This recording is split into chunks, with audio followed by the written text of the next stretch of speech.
GMCG, what's good, homies? Um, Massive stream today. Massive stream today. We got NRN coming on here in a bit. We got a lot of stuff happening in the background, some action as well. So look, we got a lot to go through here today. Hope everyone is doing well. Hope you guys are staying safe out there. Um, markets are a little bit choppy, today, yesterday. So hope you guys are staying safe. I guess the best thing to do is just let's just start like top down and like see what the heck is going on, right now. Um, so like we said yesterday, right? Bitcoin chart. Um, Actually, let me do one thing before I get started. Apologies, guys. I was supposed to do this before, and there we go. Awesome. I had to move a window over. Anywho, so we see Just Bitcoin entering here. positions. Literally. So yesterday we talked about this, right? Like looking at lower time frames. I told you guys about like the rising wedge that played out. And while I did say the low is in, I also did mention we're not just going to go up in a straight line, right? Like you don't just like crash like this, like we did on Friday, and then just rip it into a V-shaped recovery, right? I think bottom is in. I think bottom is in. I'm still on that wave, but I do also think that there are some there are some games to be played, some choppiness as well. But like I said yesterday, the same thing holds true. Just like up here, resistance is resistance until proven otherwise. Down here is the same thing. Support is still support until proven otherwise. And right now we're on some higher lows here for Bitcoin, and it's again holding the lows. So no reason to think that these lows won't hold, but again, no reason to think that we would go up only. Um, would go up only, right? So keep that in mind. Anywho, what else? What else do we have? What else do we have? ETH. ETH. I'm not. I think ETH is probably gonna go, but like nothing really technical. I'm really gonna hold ETH too. We're still holding above this high time frame breakout. We've covered this a couple times on the show, right? You see this. You see this on the weekly chart. We kind of have this huge wedge that we've been forming since 2022, since the Pico bear market. And we broke out of it finally, and now we're just retesting, right? And so ideally what I'd like to see is this retest here play out. And let me put that there, and also viewable on this interval only. Perfect. So we got this breakout retest right here. Um, I'm not concerned that it's back inside of this multi-month range that we formed. What I'd like to see though is for some weekly closes above this range. So to confirm breakout retest and then going back to the highs. So, but overall, not really concerned. I'm actually loving the way Sol is looking. Again, just higher lows, right? Higher lows being made on Sol. Um, the thing that I didn't get to check before the show, so we'll check it live now. Is this ETH Sol ETH chart still breaking out? Looks pretty strong to keep going higher. I wonder what the BTC Sol BTC chart looks like. That is also grinding higher. So I want to say Sol is showing a little bit of strength versus ETH and Bitcoin here. So I think we're in the right place, guys. We're on Sol. We're in ICM. We're in a popping narrative. You see, Launch Coin still need to beat this level here, this 100 mil level. We have two areas of resistance that I want to flip: 130 and 100. So the red line there is our first major area of resistance. As you can see here, we've tapped it. We've tapped it once. We've tapped it once, and we've tapped it twice. We actually broke through the second time right here, but then we also are rejecting from it over here. So watching the 100 mil level, but we know what's coming for launch coin. So I don't think this resistance holds up well. And we covered yesterday on the stream how they've also been buying back launch coin from another wallet. So kind of like um, the the flywheel is kind of already in place, question mark. But yeah, so that's the launch coin. The only other two charts that the only other three charts that I'm interested in right now is fart coin. Still looking. I told you guys, if we don't break out of this downtrend, like, that's really what I'm waiting on. Now, it seems like we're rejecting off that channel. So, but I'm gonna keep watching. I don't think fart coin dies here, but it's not really worth position right now. But still gonna keep watching it. Cake, also watching that with the BNB trenches. However, I kind of see BNB losing a little bit of steam. So I want to see what this next leg looks like. So I'll be monitoring this chart as well over the next 7 to 14 days. And if they don't, if BNB doesn't shape up by the end of October, then we'll just have to look elsewhere.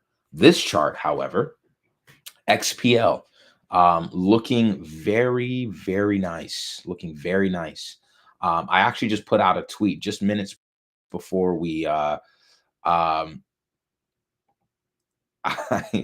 I put out this tweet just minutes before our our stream started. Bought a bottom token on Plasma. If I die, I die.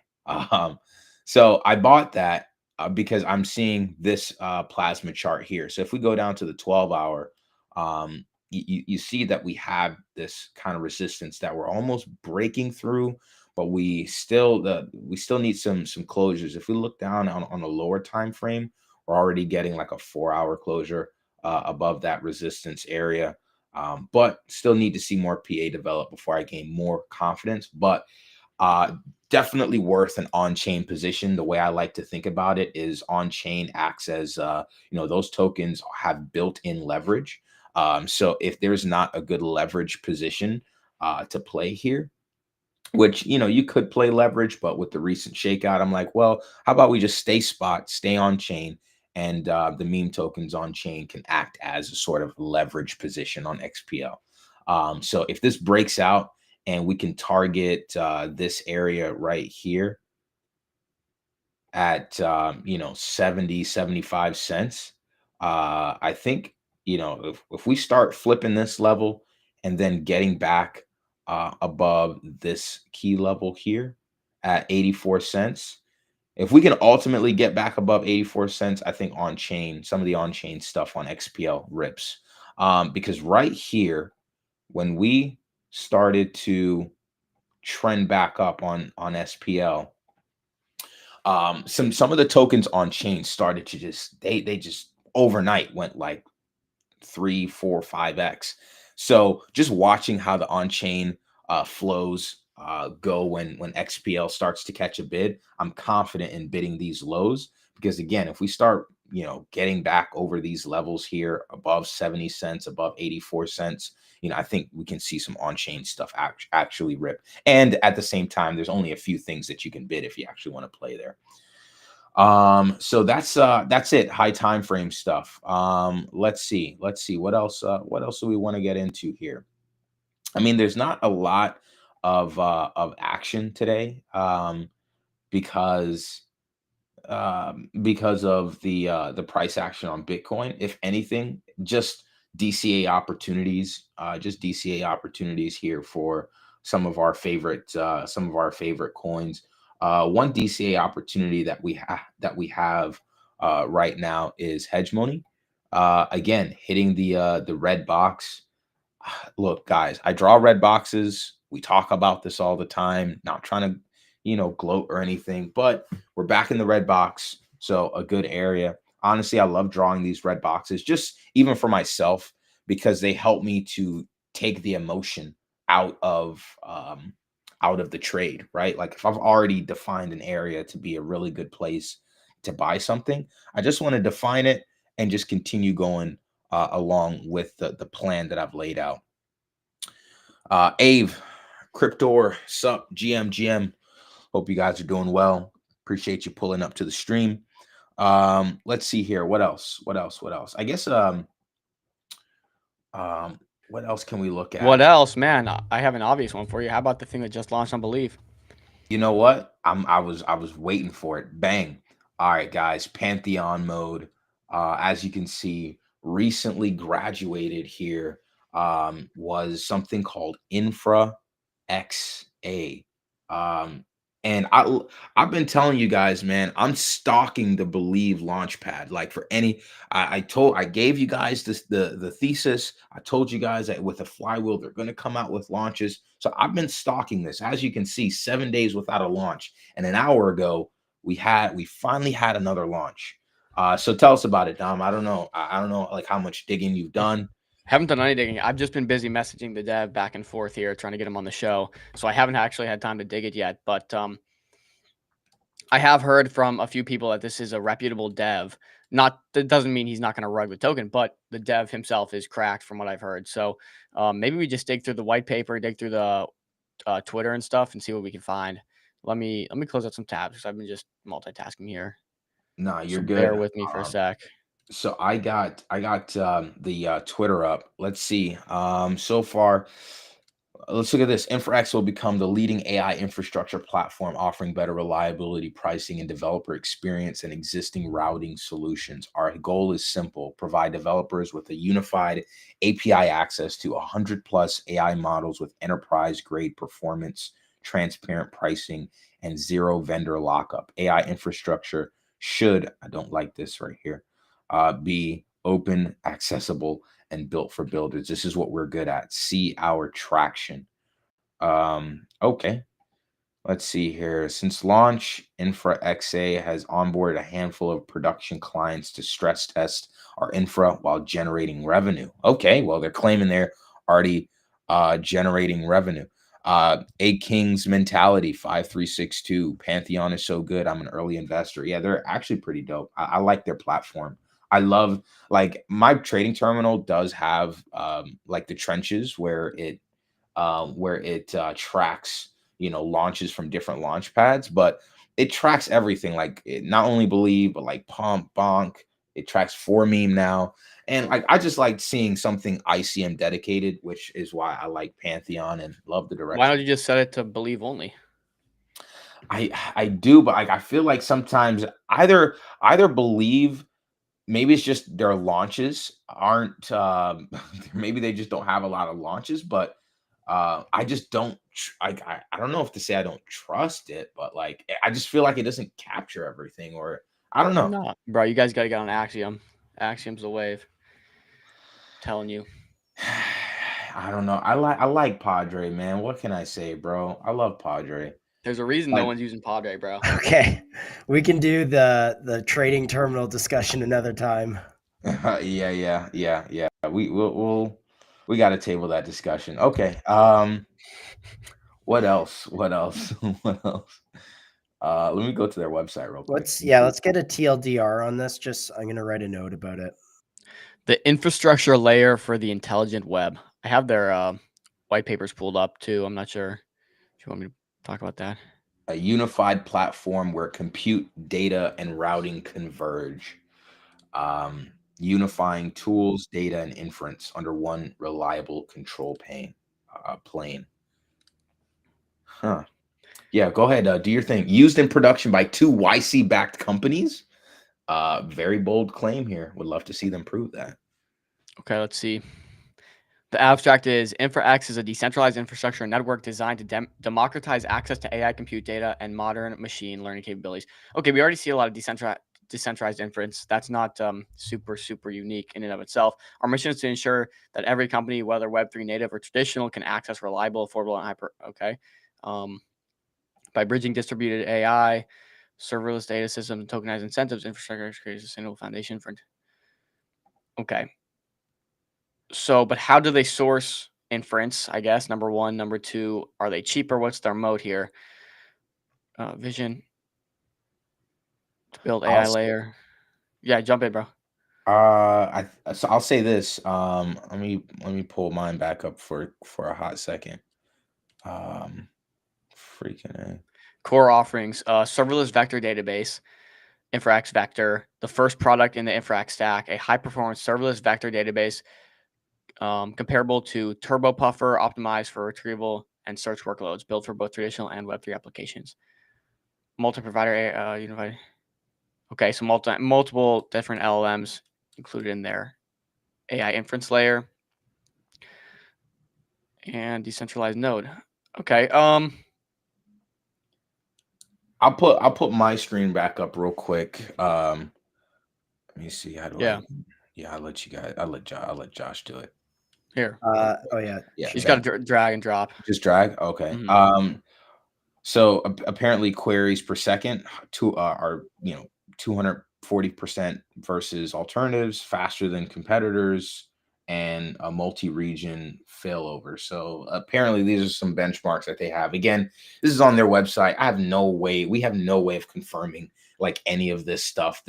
But I also see that they're working with some YC backed engineers and startups. So that's something to take into consideration. But I don't know. Well, I really want to see this proven. I want to see documentation. I want to see proof that this stuff is real.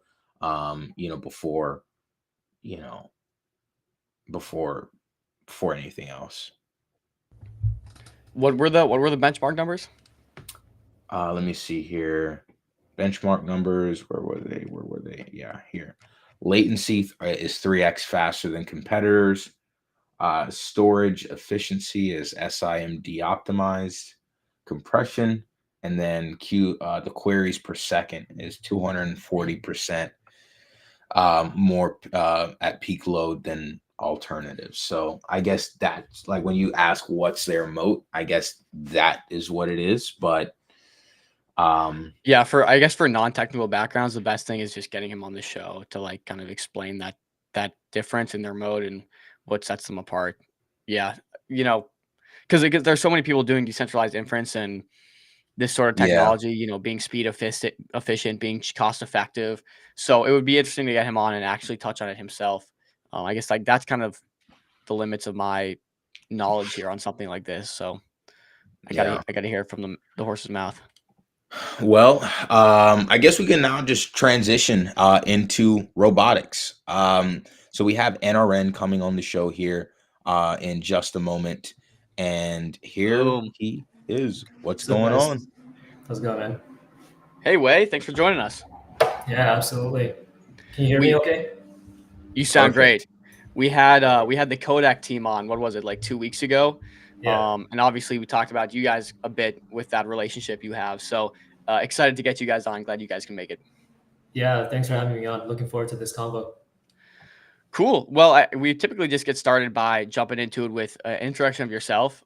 We talked a bit in private chat about what we're going to be going over here. Yourself, the project, tokenomics, just the whole cat and caboodle. But start with yourself, Wei. We'd love to get to know you.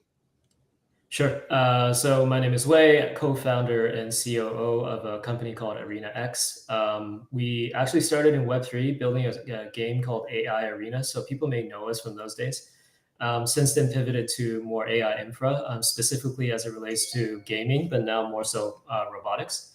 So we've been building in the space for 4 years, and kind of happy to plug the gaps here on where we are with the robotics efforts, because that's something that we've been working on in the background for about almost 2 years now.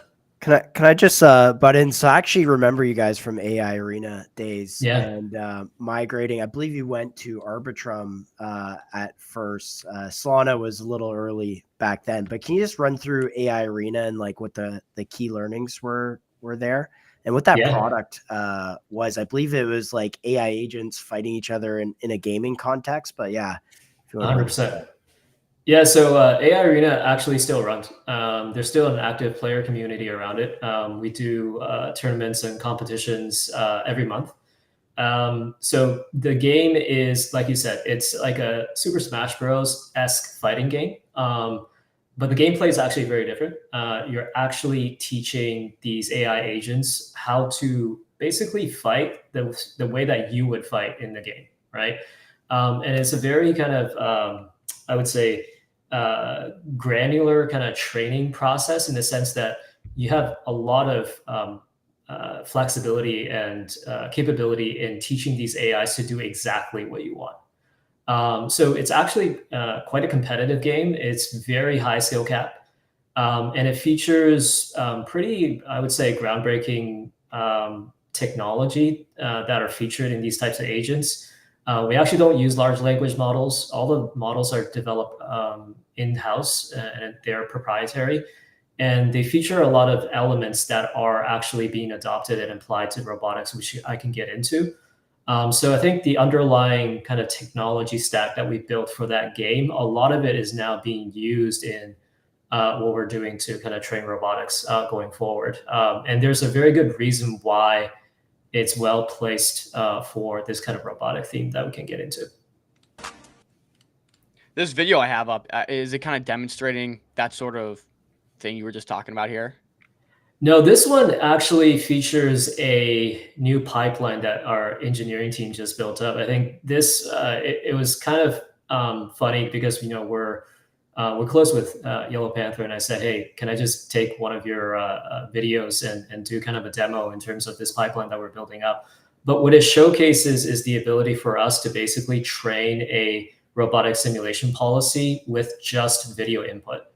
And this is quite significant as like a technological step, because historically, in order to get this type of motion, quote unquote, mapping, or what's called retargeting onto a robot, even in simulation, is actually quite difficult to do. And most of the time, what you would need is like motion capture devices to create that data. But what we have been able to do is actually just using an algorithm to take kind of the motion information from the video alone and actually train a policy onto a robot in simulation. Yeah, I won't go into the technical depth, but this is something that is not easy to do, but it gives us a lot of flexibility in terms of what we're able to do in terms of training robots using our kind of platform and pipeline. That's super cool. Quick question: where are you guys based? I know you see a lot of this in China and San Francisco. Where are you guys working from? Yeah, most of our team is actually in Toronto, Canada. I think 100% of our engineers are here. So we have I think 10 or 11 engineers now, and the broader team is about 18 people. Shout out Toronto. Let's go. Yeah. Are you from Toronto? Yeah. Yeah. I'm pretty sure we've actually met before, which is funny. Yeah, yeah, we probably have at some point. But Josh, you would know, the Toronto area has a lot of great engineering schools and Yes. many actually leading AI schools like U of T, Waterloo. They're actually like global heavyweights when it comes to like machine learning talent coming out of those schools. So we kind of enjoy having access to that talent pool coming through as a pipeline. Yeah. Ironically, I actually know a robotics company in Toronto Business District, so it sounds like there is a lot. It's pretty much a hub for this type of stuff. Pretty cool.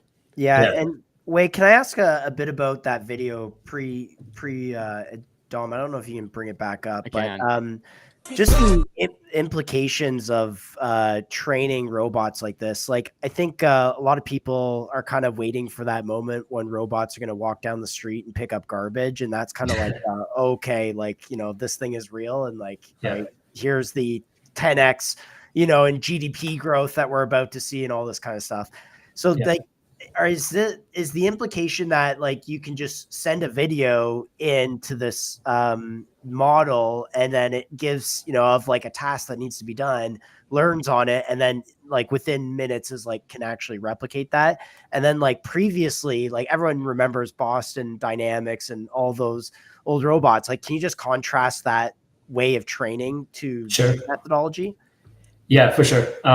The TLDR is with what we have built here as a pipeline, we are able to now extract value from the video data that is kind of like everywhere on the internet.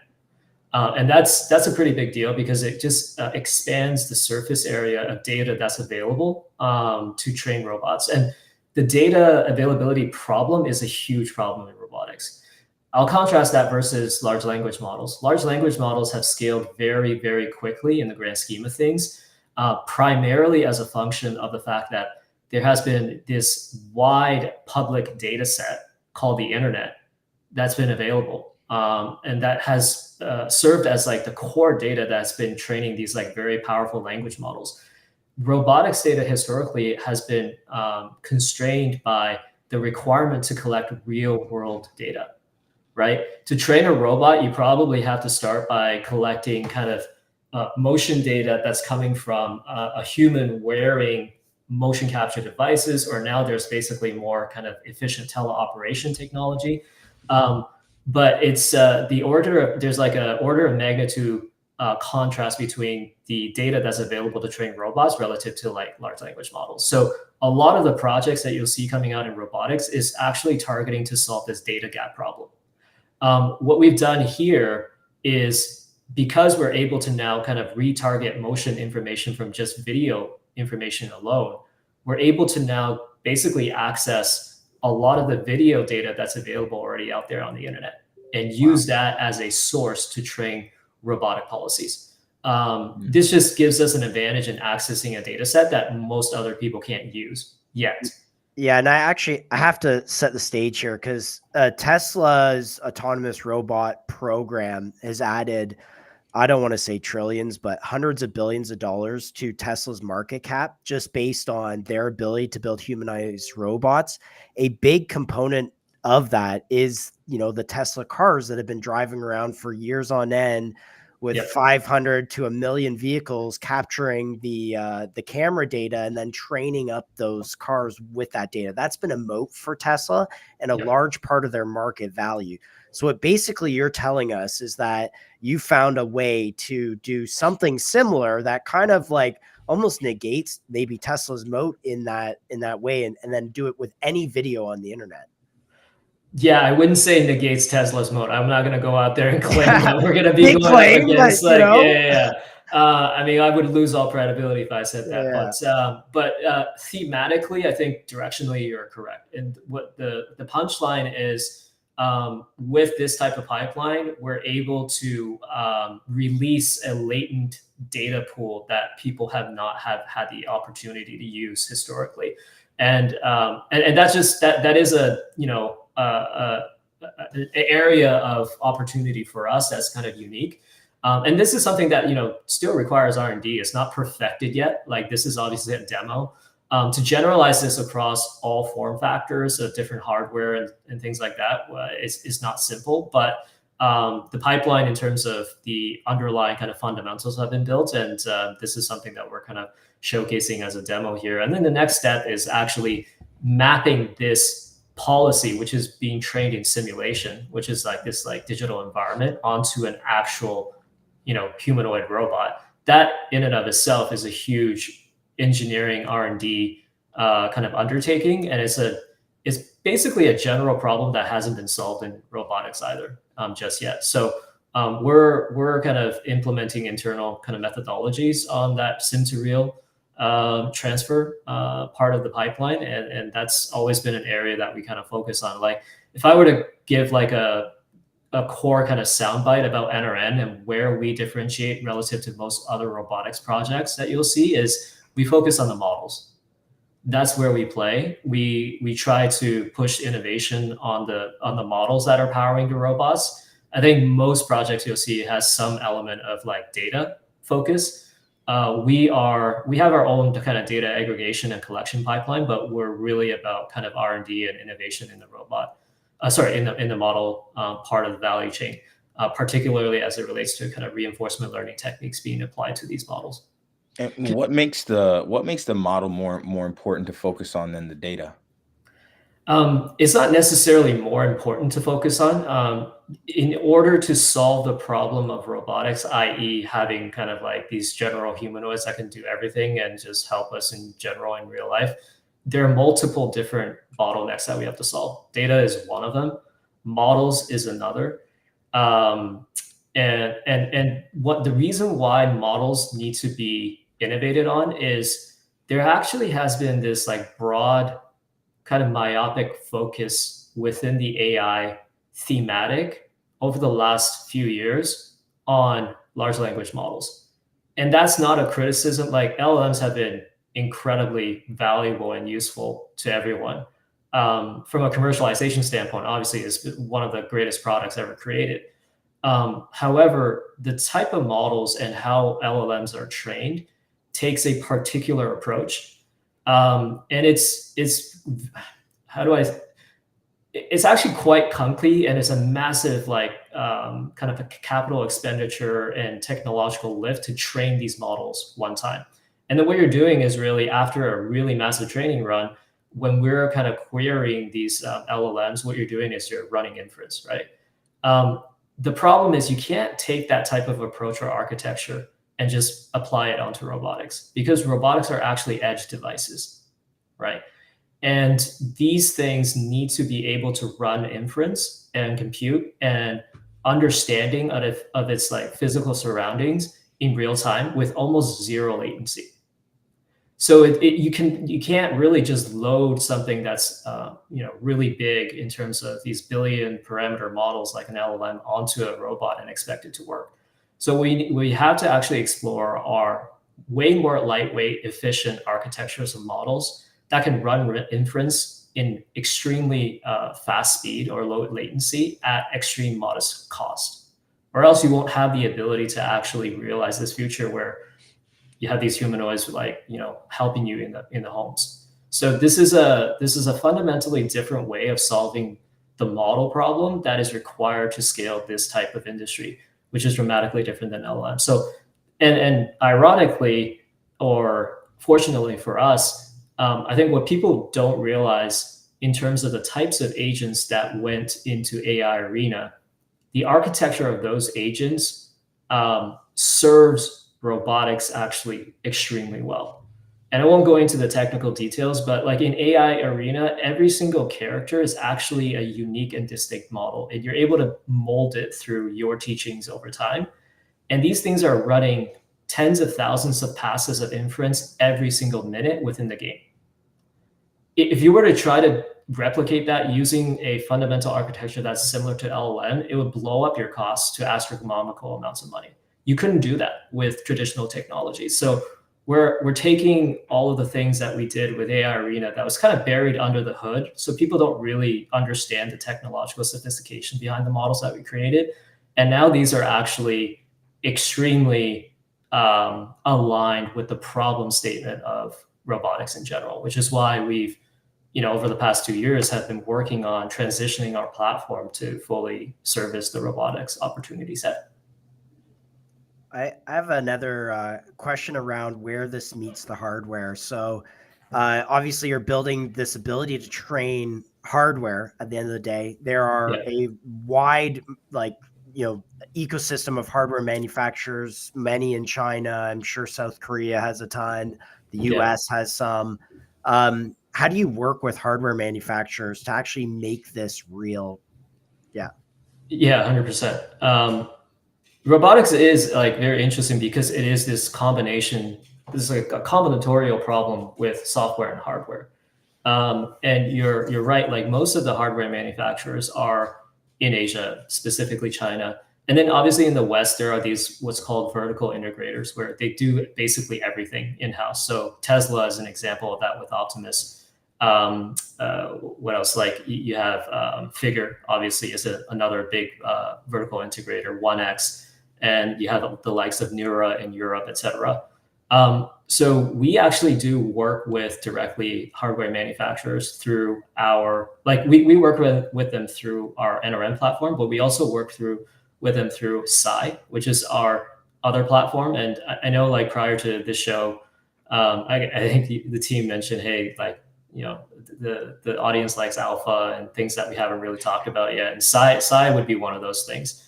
We've been pretty much building Psy in stealth, and we actually soft launched the platform over the summer. And Psy, I think the TLDR, in the way that I would explain it, is we're basically building the Hugging Face for reinforcement learning models. And the initial application area is robotics.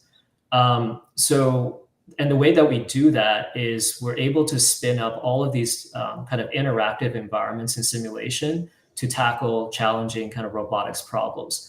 And on Psy, we've already started to work with hardware manufacturers such as Booster Robotics, who make the T1 humanoid. Booster, you probably know them from, if you ever seen like Robot Soccer World Cup and video clips on that. Those humanoids are made by Booster. I And think we're current. I got one pulled up right here. Is this Yeah, this is that? this is the campaign that we're doing with them, and what they're interested in is basically sourcing more kind of an expansion of different types of, like, let's call it movement primitives or behavior sets that they can quote unquote load onto their robots. And they're coming onto Psi and working with us to basically reach researchers that focus on reinforcement learning to help create models that can be used for their T1 humanoids. So we've jointly launched a competition alongside Booster, and in that competition, the kind of objective function for researchers is they actually have to create just one model that can generalize and perform well across 3 very different types of tasks. This is actually quite difficult to do. This is, going towards like what's called the generalization domain. And this is the holy grail. If you're able to scalably solve generalization, then what you're really unlocking is this future where robotics is really kind of wholesale going to replace human labor across a variety of different types of applications. So the ability for Psi to, basically what we're doing is we're onboarding researchers from leading research institutions, academic institutions and schools, and then we're working with our enterprise partners to come on board to create these challenges and problems for these researchers to solve. And in doing so, we're creating this nice flywheel of a reinforcement learning community that are contributing models. And what we become in the center is the kind of like this hugging face for that model repository. And there are various different vectors that we can kind of monetize through that model. And you can just kind of take a look at how Hugging Face has been able to scale their monetization over time, and it will give you clues in terms of how we think about it as well. Sorry, all right, go ahead, Dom. I do have a follow-on question there. Yeah, I would love to hear the follow-on question. I guess maybe for the non-technical people, what is Hugging Face? Just so I have an idea of kind of what you're building. Yeah, Hugging Face is like a model repository. It's like a warehouse where you can like get access to all of these open source models for a variety of different application domains. And their whole incentive is they want to be kind of the open source aggregation layer of models for basically everything. And then how they monetize is actually they have an infrastructure where they can allow clients, primarily large enterprises, who are interested in using any of the models that are available on Hugging Face and deploy it in a very easy way, right? Without having to understand or having any kind of like backend capabilities internally. They're able to help you deploy and leverage the power of those models for your enterprise purposes. And then in return, they basically charge a margin on that service. So that's the idea with Hugging Face. So we're trying to become that specifically for reinforcement learning, which is kind of a gap in the market. And one of the reasons is reinforcement learning is particularly useful in what's called interactive and dynamic environments. And think about robotic simulation as an example of that. And it's actually extremely difficult to build a platform that can support like cross-compatibility on these type of interactive environments and run these type of competitions and also benchmarking in a very consistent, standardized, and scalable way. It takes a lot of backend engineering to be able to do this. I think our objective is to become that kind of standard and attract all of the reinforcement learning talent onto the platform and become kind of the go-to destination for our models. And initially, the market that we're targeting is robotics because we think obviously the TAM is just like enormous. So I want to tap into this, and thanks, Dom. I actually was going to ask about that as well. But so I've watched this thing on AI 2027, and the reason I bring up AI 2027 and go search on YouTube and go watch it, there's some good creators that have done some good videos about it. It's a white paper where the leading AI researchers kind of like math or think out the next like 5 to 10 years of AI development. And they kind of end up at these kind of really crazy kind of conclusions, all of which transform the world. And so I want to kind of take us to the bigger picture here and just get your take on where you see kind of things in this longer journey. But the premise of AI 2027 is that these models get so good by the year 2027, which is honestly 18 months to 2 years from now. Yeah. And then they start scaling up things like manufacturing and start, allocating resources, and then robots get built, which 10x's the labor force, GDP goes crazy, the stock market like goes massive because all Yeah. this Very wealth is dystopian. created. We've solved like global poverty, all that kind of stuff. Yeah. In your view, like how do you kind of see this playing out in the next like 5 years if you were to say like this is like the big thing? Yeah. Look, I think AI is the biggest thing. I mean, obviously in our lifetime, I think ever, in terms of like a technological theme, but also an economic theme. I think to contextualize how big this gets, I think one thing is to kind of contrast the sound bites that you hear out there in the market, because there's a lot of discussion around this is a bubble, like a speculative investment bubble behind AI, companies and industries, et cetera. And a lot of people just draw a straight line to the tech bubble. They look at valuation. They look at kind of the froth in the price performance of a lot of these like related stocks, and they say, look, this is clearly not sustainable. My personal view is that we're not in a bubble, because what AI has the power to transform is effectively like human productivity across all domains, right? So what we saw initially with LLMs is in the knowledge domain, right? LLMs disruptive knowledge work, and it will continue to disrupt knowledge work.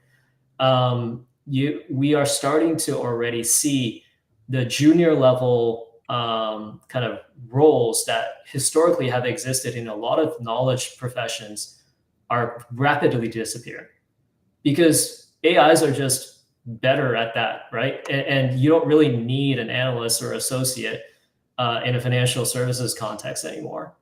You have an AI assistant, and as they become more agentic or automated, you can automate a lot of that workflow. And what that means is, human labor is being displaced.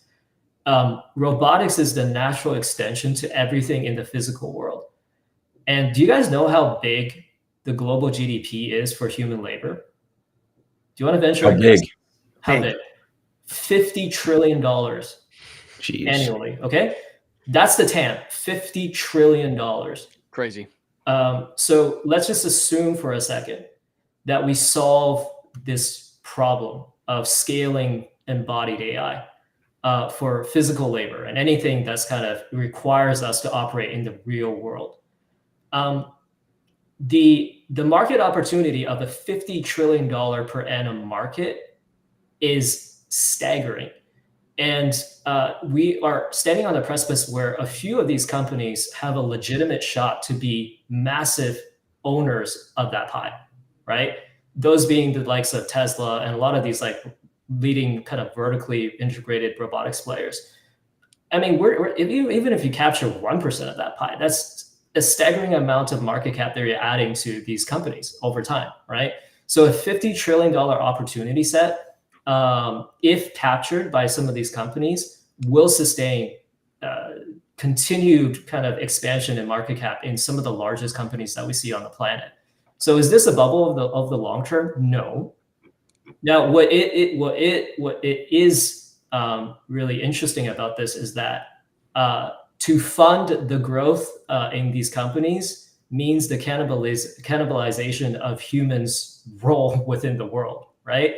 So for robots to capture the $50 trillion, it means ultimately human labor is getting displaced. So it's not an investment bubble per se for these companies, but this is a humanity level scale problem that we have to solve society-wise over the decades to come. Yeah. Right. So and here's a great example. Like this is BMW's, I think, demo with Figure 1 or something, where this assembly line worker worked on an actual assembly line for, I think, like a month or something. It worked 10 hours a day when the assembly line was live, but theoretically you could have the factory of just robots. And I'm not talking about the ones that you see up here at the top, which are like on the line, which are single kind of purpose. These are general purpose, replacing the humans doing kind of the tedious tasks. And actually, Elon, he mentioned the Model 3 development actually was slowed down because they tried to automate the entire line. And one of the challenges he found was to get a robot to like grab a wire and another wire and then plug it in was like something that humans do really intuitively, but robots had a really hard time doing, and it just didn't work. But we're now getting to that future where robots actually can do those kind of like more dexterous tasks. Absolutely. And even in the setting of a factory is still relatively constrained because it's not actually, they're not actually like interacting in the open world, and they have a more constrained set of things that they need to do. So a humanoid form factor in a factory is much more achievable on the timelines of over the next couple of years relative to, like, let's say a humanoid helping you in your home. It's not that necessarily that they can't. It's just, I guess from like more of a safety standard perspective, it becomes like a regulatory issue. So I think the proliferation of robotics is in these constrained application domains, like, labor in factories, industrial processes, things like that, right? And that is already a huge market, and ultimately it will proliferate into every single aspect of your life. Now 2027, I think, yes, that it's rapidly approaching. The biggest bottleneck right now to that timeline is things like energy, metals, and materials. I tweeted about this the other day. And I think the unfortunate whole kind of like sell-off in crypto was kind of adjacent to this theme of this like recent headline around this tariff dispute around rare earths, right? And things of that materials of that nature. In order to scale these like robotics, which is hardware devices, you need a lot of things like these rare earth minerals and metals. And this is like astronomical amounts that we've historically haven't had to mine or process and refine and serve as inputs to make these kind of hardware devices. And now China obviously is very incentivized geopolitically to continue to kind of protect their role as the leaders on the hardware side. So they're being very protective in terms of exporting these metals and minerals, because they've historically have been the biggest producers as well as the refiners. So now the US and the Western world has to rebuild that entire kind of supply chain, right? Which led to kind of this politicization of this new domain of like geopolitical battling, which is rare earths. But that's an example of the bottlenecks that exist. Like those things, like the physical world has to catch up with the amount of latent demand that already exists. It's not so much that I don't think it's like, I think Tesla and, like a figure, they're relatively close to having robots that can work in the context of like an assembly line. And they can scale that. Ultimately, what needs to scale is the materials that helps us to manufacture 10 million of these things, right? And then also the other aspect is energy.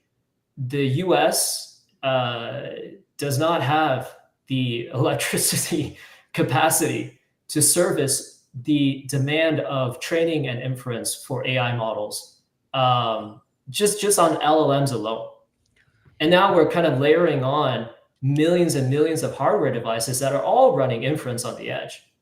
And the inference velocity of these types of models and these devices are many times way higher per unit than when you kind of query or ask a question of ChatGPT, right? Yeah. Sorry, go ahead. I want to contextualize this for people, because people think maybe this is like running the robot, but what you're saying is there's these 3 to 5 gigawatt data centers being developed. A 3 gigawatt data center. There's, Wei, in Pickering, we have 6 reactors for the Pickering power station that produces like 3.6 gigawatts of energy. So we're talking these data centers are entire nuclear power plants worth of energy output. And that is just for training. That's not like running the robots themselves in terms of electricity. So I just wanted people to contextualize that. I'm going to ask rare earths and metals. Like, is this a limitation on like the magnets or something that are physically in the components? Like, how do you see the rare earths playing into this? Yeah. So things like lithium, graphite, tungsten, like there's a whole bunch of it. You can get into the chemistry of the periodic tables of the different types of rare earths. In fact, all rare earth related stocks have been just on an absolute tear because of this geopolitical tension and how China currently has basically cornered the market on rare earth. So a lot of these things go into the manufacturing of the physical components of a robot, the batteries that power the robot, the ability to kind of like, scale a lot of this hardware over time is constrained by the availability of rare earths. And not just kind of the production and pulling it out of the ground, but also the refining, right? The midstream stuff. Like you can pull it out of the ground, but you have to, distill it, refine it, actually make it into something that's actually useful for the end product. So this is a huge kind of geopolitical tension point. This is all coming to a head in the next couple of weeks when Trump and Xi are going to, I think, meet in South Korea. And this is one of the biggest areas of discussion that the U.S. administration is working on with China right now. These supply chains don't just spin up overnight, and the refinement is kind of environmentally not great process. And we've actually, over the last like 20 years, outsourced that supply chain to China for even that reason alone. But we still use these materials in these kind of critical processes. Luckily Canada has a lot of these rare earths, but getting it out of the ground is kind of like step one. Politically, that takes a lot. And it's kind of like, it's a slow kind of momentum that needs to build. But this is like a national security priority. Yeah. And 100%. I don't want to draw this conversation too off of NRN. Yeah. But sorry. This is a show where we predicate on investable alpha. I guess my question to you, Wei, would be like, what are you doing to position for this? Are you buying futures contracts to make sure you have good deals on these, or like what's the best way to get ahead of it? For our business, we don't touch hardware from the perspective of like, we're not competing in that value chain. We are users of hardware. So we partner with hardware providers, right? Because we use their devices to showcase our software. So our business is more software driven, which is on the model side. The positioning for us is there's kind of a bifurcation in the robotics industry. The vertical integrators are, I would say, because they're vertically integrating, they do everything in-house. They bias towards doing everything in-house. Whereas a lot of the kind of the companies in the East that focus on hardware, they actually aren't that advanced on the software side. So they actually look for software partners that can help them kind of develop more state-of-the-art approaches that they can load onto their hardware to make their hardware more interesting and commercially viable or attractive to end users that will buy their humanoids or other types of robots that they sell. So that's where we come in. We really work with enterprise partners as like a software partner. And then Sai is our ability to do this in a way that's way more scalable than if we were to just do it on our own, right? Because Sai is all about onboarding the best researcher talent from around the world as it relates to reinforcement learning, and then making that resource available to enterprise partners so that the enterprise can tap into this global network of this hive mind of reinforcement learning engineers and researchers. And currently, we have already onboarded researchers and engineers from tons of leading AI, machine learning, and engineering schools in North America. We're starting to expand to Asia. We have targeted schools in the UK and Europe already lined up as well. And we're about to kind of roll out more and more of these competitions that will draw in more and more enterprise partners to kind of collaborate with us in reaching this audience. And in the middle is the ability for Sai to become this kind of model warehouse, if you will, that focuses on reinforcement learning models. That's very much akin to Hugging Face.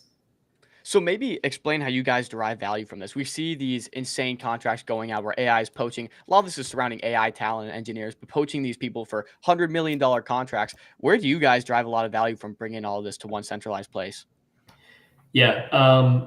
Obviously, there is this kind of latent monetization potential in having the ability to reach thousands and thousands of high quality engineers and researchers.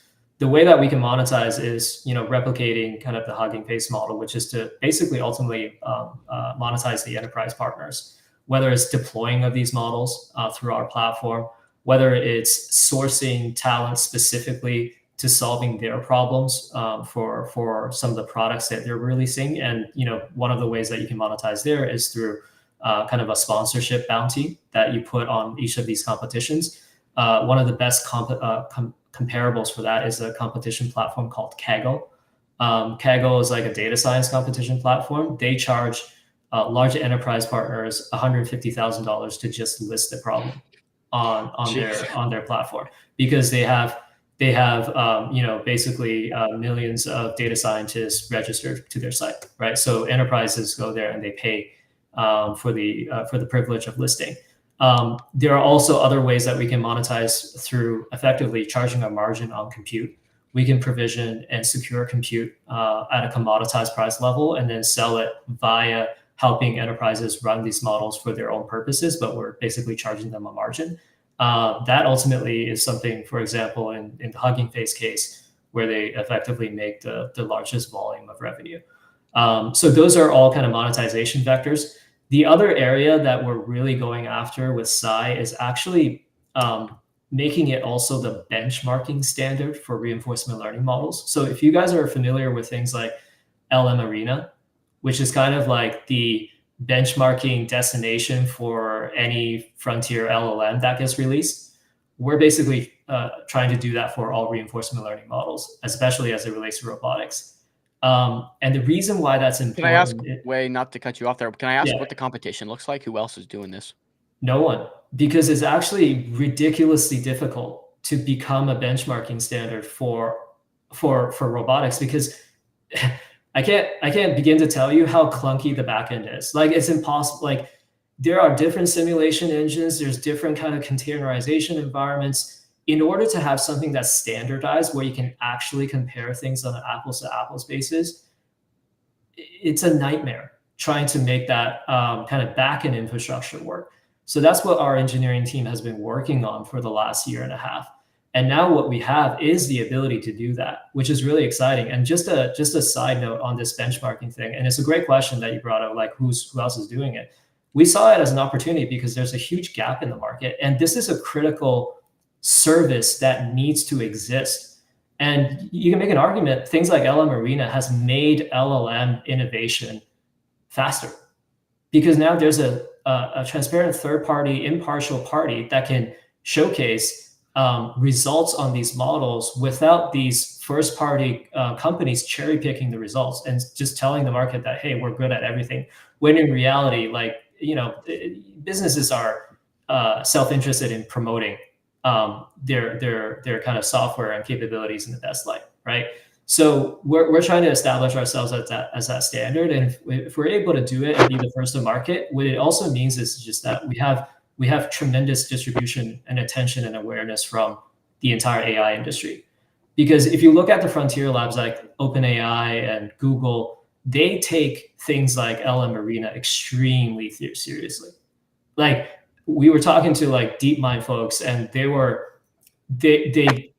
couldn't stop talking about the fact that Gemini is now on the top of the leaderboard across all of these different benchmarks in terms of the new generation and its performance over kind of GPT.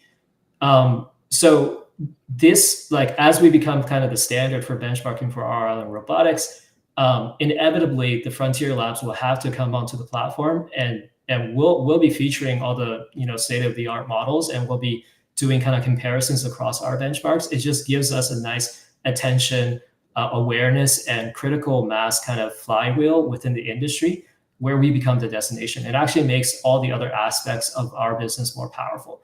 Ultimately, how this relates to the NRN token is that Sai is actually the traditional kind of Web2 business that we're running. the monetization of that business ultimately flows back to NRN through kind of value accrual and basically revenue through things like buybacks, et cetera. Now, the role of the NRN token is to help us build the flywheel faster on side. So what we can use the NRN token for is to incentivize the contribution and aggregation of data, both from our kind of platform that we built up, but also through third-party projects. And there are many data aggregation projects in Web3. We're already speaking to a lot of them. And we can provide Sai as a venue for them to actually use their data and feature it in these competitions. Now, it adds value to Sai, but it also adds value to these data aggregation projects because they can use this as a platform to showcase why their data is actually useful for robotics training. Okay. Do you mind if I backtrack a little bit here? You said some awesome stuff about you guys becoming the standard, Sai becoming the standard for this benchmarking, game that you're playing here. How do you guys actually get to that point, though? Because, it's important to be there. You guys have everything set up in place, but you need to get there. How do you get to becoming the standard? Yeah. So first thing is to solve the infrastructure backend problem so that you can actually be kind of a scalable, flexible, and impartial benchmark provider. We're already designing the initial benchmarks across the different, call it, assessment perspectives that we want to do. And basically, we will be applying some of the state-of-the-art kind of models that have been open sourced by leading robotics companies and featuring it in our benchmarking section. We also have brought on an advisor. I tweeted about this maybe a few weeks ago. He was the ex-CTO of one of the leading vertical integrator robotics companies in the world. We'll be able to share this soon. But he's a longstanding kind of insider within the industry. And he's helping us with kind of the product roadmap rollout. And it's actually upon his kind of like reinforcement of the idea that benchmarking is actually the wedge to really scale the entire platform, because it's a critical missing piece to the robotics industry. And he would know because he's one of the initial kind of technical guys that had helped kind of scaffold a lot of what is involved in this industry. So how do you get people like that? You must be doing something pretty cool. Like, what's your pitch to someone like that? Well, first of all, it's like showcasing actual engineering, right? Like for better for worse, like AI Arena, NRN, everything that we've done, like we've led with tech first. Like we're extremely R&D centric as a group. Like we're probably the furthest away from vaporware that you can find in Web3. I'll just say that, right? So I think from that standpoint, like we never have an issue on kind of having conversations with legitimate players in the AI space. We stand toe to toe with them, and this is how we get into the conversation. We have a really good advisor network as well that gives us the connectivity into the broader kind of AI space, and we're having conversations with some of the leading kind of vertical integrators out there, like the names that we talk about, right? And they've seen Sai, they're tracking Sai, they understand what we're trying to achieve, and they're just standing by for us to get to the level where it's ready to kind of help them service their needs. Cool. So go ahead, Joe. So one question I had, just kind of in the same line of thinking that you guys are, getting advisors on board. What's the role or the relationship between you and Kodak? Saw that you guys had a partnership. Where's the value for you guys, and what do you guys stand to gain from that? Yeah, so obviously, like, been following the Kodak team for a while, excited for what they're building. I think some aspects of what they're building is very complementary to what we're doing.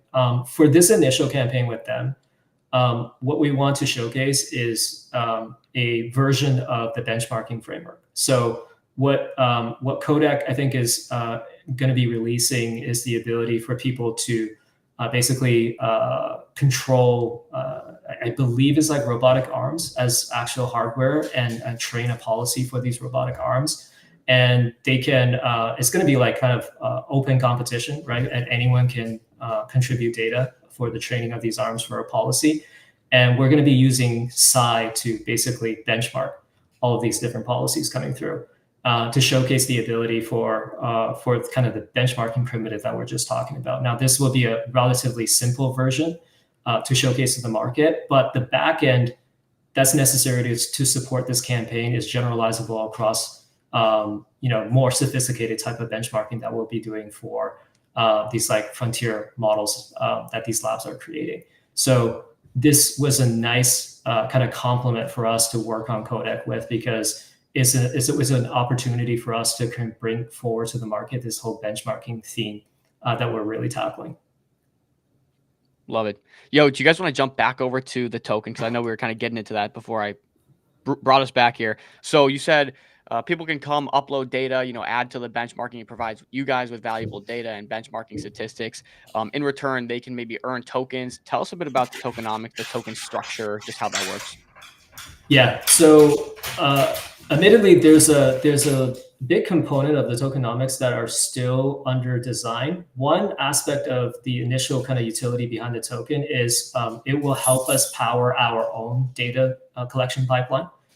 So we posted kind of a teaser, I believe last week, that showcases one of the Unitree dogs navigating a maze.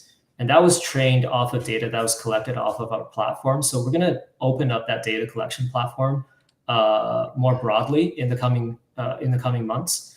And there, ultimately, what people are able to do is they're able to stake NRN token to create what's called effectively like a synthetic NRN token, which allows us to index who's contributing which stream of data. And then we have an internal algorithm that can actually measure the marginal value of each stream of data, because not all streams of data are worth the same. Some are way more valuable in helping the ultimate model perform better. So those streams of data actually gets rewarded with more NRN incentives. So this is the first component of the NRN utility, is kind of to power this data collection pipeline. We're also designing the ability for people to effectively contribute compute, which will allow us to run more and more models for them to be benchmarked on Psi. And that we're still in the process of designing the tokenomics, but there will be a staking element behind it, and probably a slashing function to ensure that people are kind of acting in good faith in terms of not spanning kind of the types of models that are training for the contribution of Psi. And then again, that would be kind of rewarded with NRN tokens.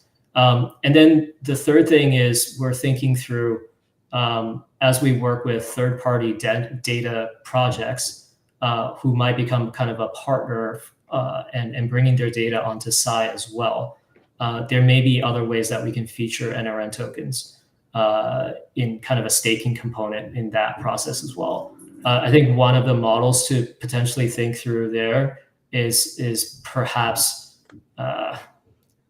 maybe like a Vana type of data. What do they call it? A data.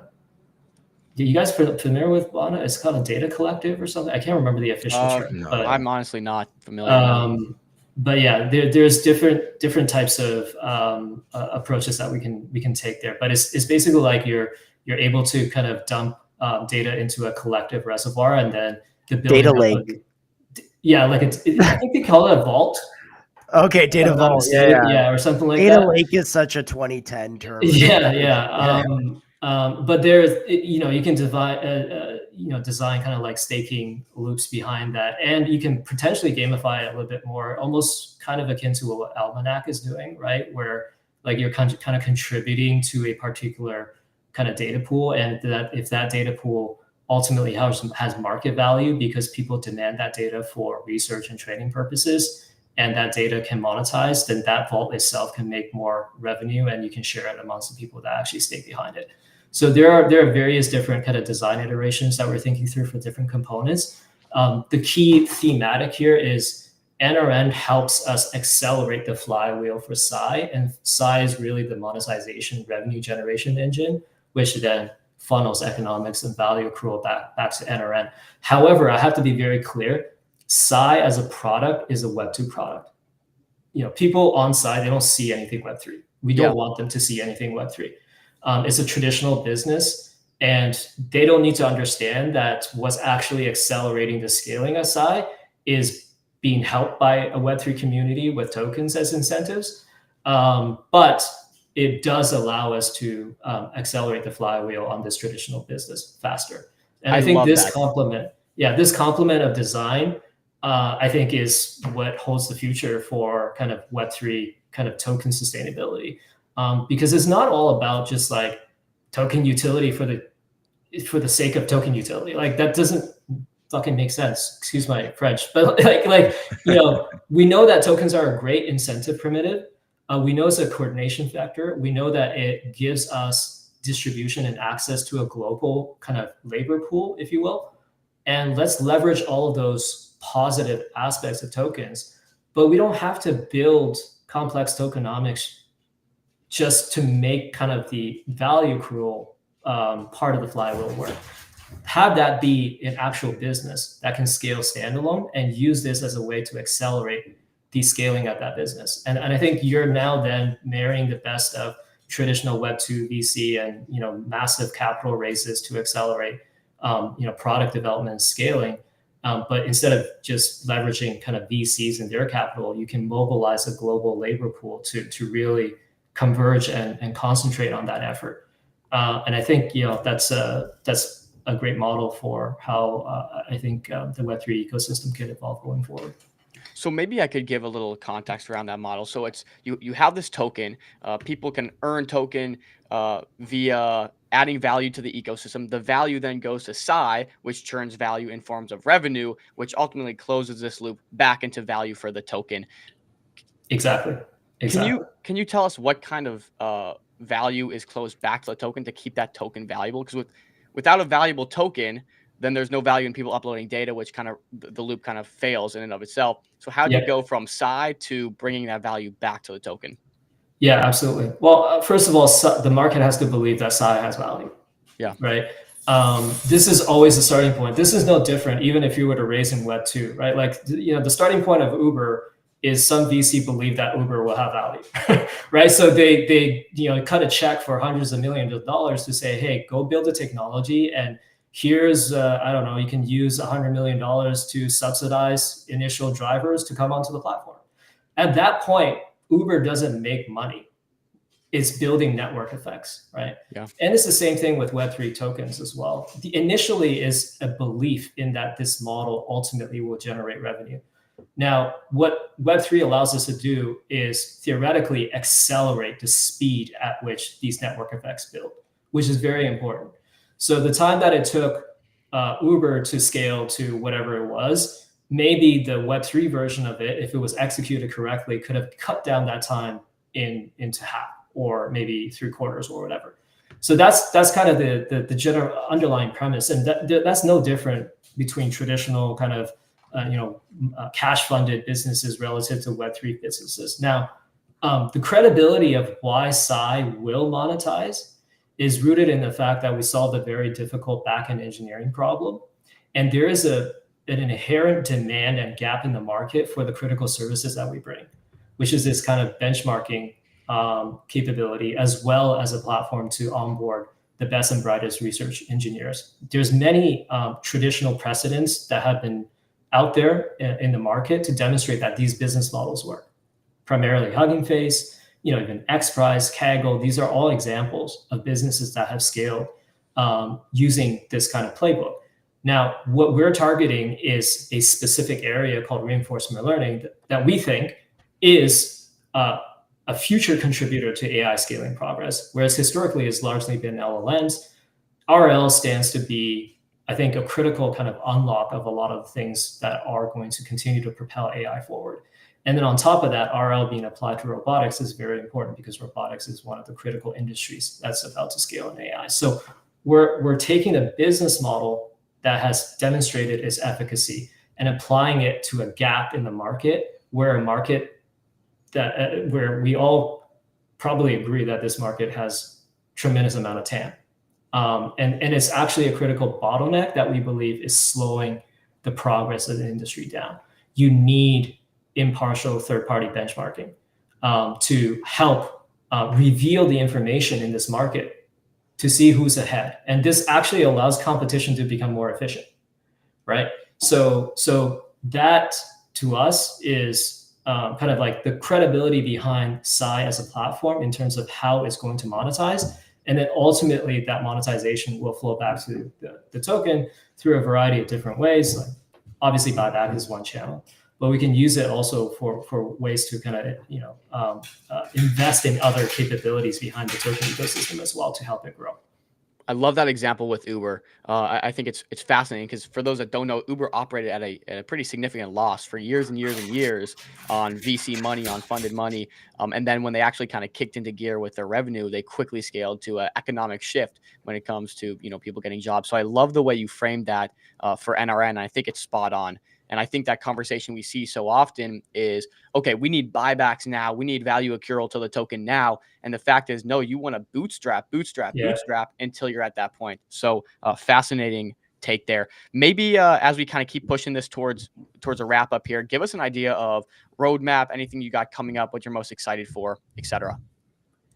Yeah, I think on the product side is first releasing our data collection pipeline and platform. So what that means for the market is you can actually now experience what it's like to, one, teleoperate robots in simulation. It kind of feels game-esque. And what you're actually doing is you're creating the data that's helping to kind of train these models.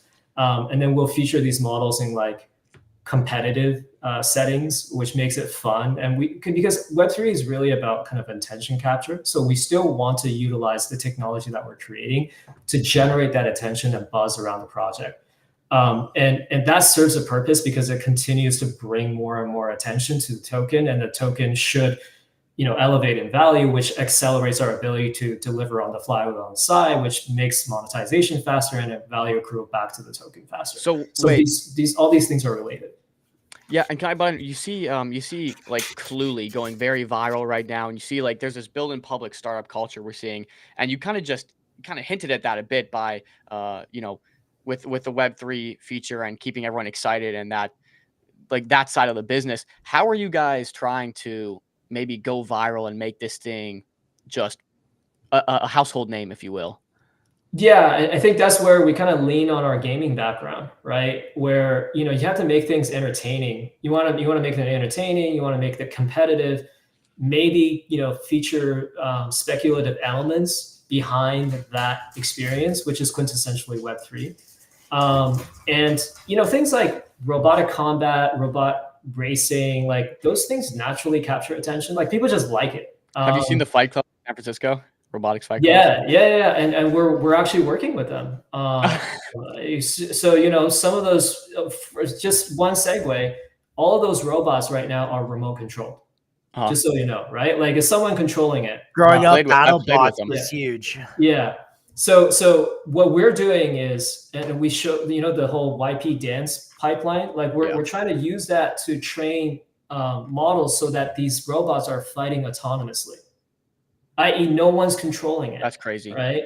So, and then the kicker on top of that is like, how do you make the audience part of that experience?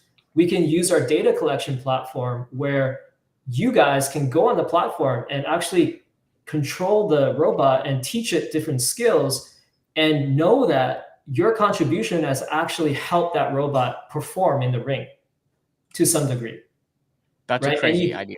And you can get rewarded specifically for how valuable your data was in that robot's ultimate capabilities. So this is our way of like not only creating really interesting experiences, but make people feel more vested because they were a part of the process, so that you weren't just a casual consumer of that content. It's almost like, as soon as you compete in fantasy sports or in sports betting, like the game becomes more intense because you're vested, right? So this is kind of creating that similar tether. So that's generally our approach on the Web3 side in terms of it's really experience led, and obviously there's a content layer to that. There's an events layer to that. There's a partnership layer to that. We're going to be rolling out a lot of announcements with partners beyond just Kodak.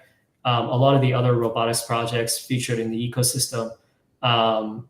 yeah, so those are all coming down the pipe. And then the other thing is, I think specifically as it relates to NRN, we are also thinking about expanding the liquidity footprint to other ecosystems beyond just Arbitrum.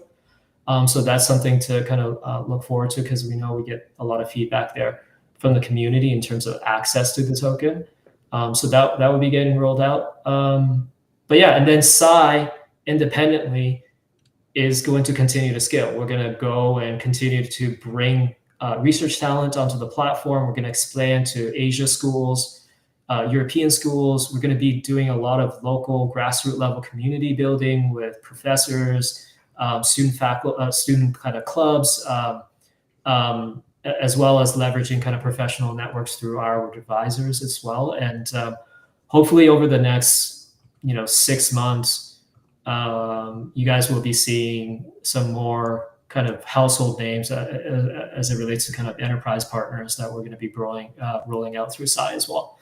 And I think I have another question around the token itself. So on this show, we've covered kind of the rise of internet capital markets, ICM, and we've had a number of thinkers from Solana Foundation talking about things like tokenized equity, and we're seeing these launch pads now come out with like equity anchor tokens and all this kind of stuff. I just wonder if you don't have to answer this, you can answer how you would like, but have you thought about any like equity rights for the token holders in any way, whether it's, a percentage or something that gives kind of like, I think one of the blockers for a lot of investors is like, okay, cool, but still the token doesn't really represent something of the business value other than maybe revenue share one day.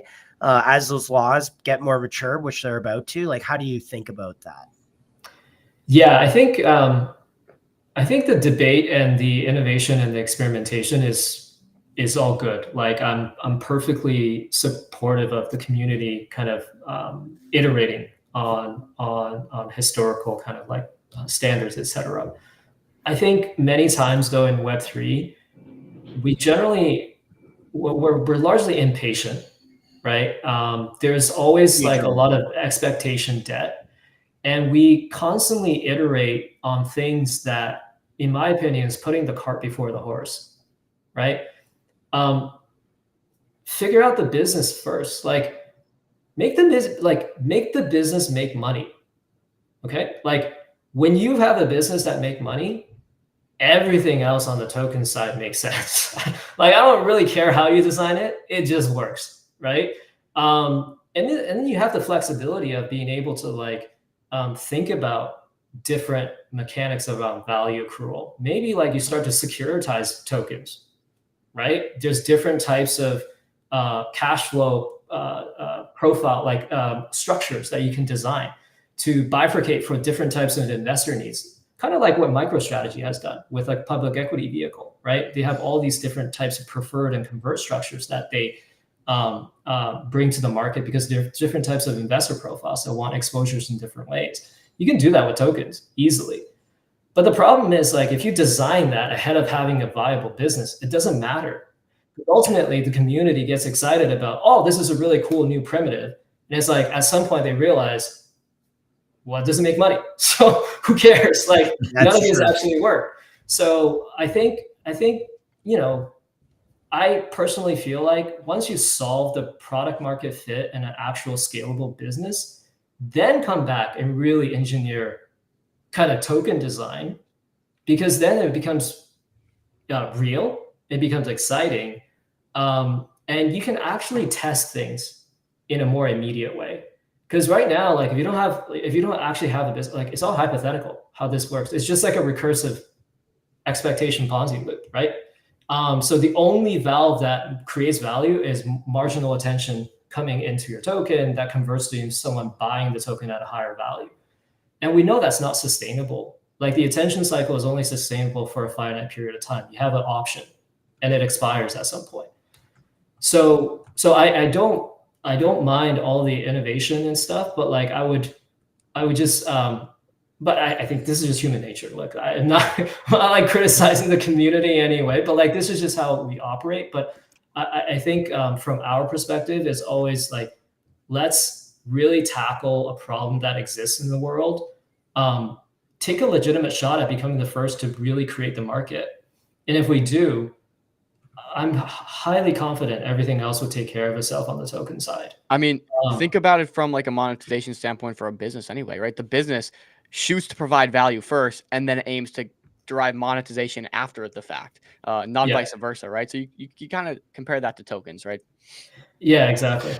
But look, people like to punt on this stuff, right? Because You have to ask. Our people want to know. The token degens must degen. Well, I guess what's still missing there is the guarantees, right? Because it's human nature. I go out, I build a great company, and then I'm like, well, this was great, but now that I have all this stuff, I don't really need to give anything back to the community, back to the token. And so the guarantees is what's missing. I think in theory, your idea is perfectly spot on, but how can we guarantee that from founders? I would say historically that's largely been a regulatory problem. Because under the old regime, we can't make explicit guarantees, because then you run the risk of your business being offside with non-existent regulation. But then Gensler comes after you anyway, because you broke a law you didn't know existed. So that was extremely frustrating, right? To be a builder in that environment, like you just like, what the hell do I do? And I'm hopeful that clarity does come from the regulatory channel, so that good actors can actually act good and create value and be transparent and create those guarantees that now creates confidence in the market. Right? And reality is the only reason a meme bubble really maybe existed was because the regulatory constraints meant you couldn't actually build anything real with tokens. So it's like, all right, well, we'll just trade pictures of a dog and get excited about that. But I think once this changes, and it is, I mean, they're signaling that this is about to change really soon. I think, we'll see attention, liquidity, et cetera, kind of focus on things that are real. And something like you're building, obviously, is got a little more substance than most billion-dollar market cap meme coins. But yeah, I'm hopeful that is coming soon, because that's the bet our show has made in terms of like this internet capital markets, is like we're trying to drag the meme coin people from the meme coin promoters over to we're trying to save them from themselves. 100%. I think part of it is like, I mean, the flip side is I think Web3 has taught us that this notion of like attention capital markets and its derivatives, or internet capital markets, or whatever you want to label it, is something that's going to stay, right? This is the new world of where we operate in. So you can't really just have like a head in the sand strategy of saying, well, the old way worked a certain way and we don't believe in this new paradigm. Because I mean, look, if you even look at like small cap stocks and equities and things like Reddit and Wall Street, like it's very similar to Web3. Like it's all the same stuff. Like people consume information in the same way. Capital flows in a similar way.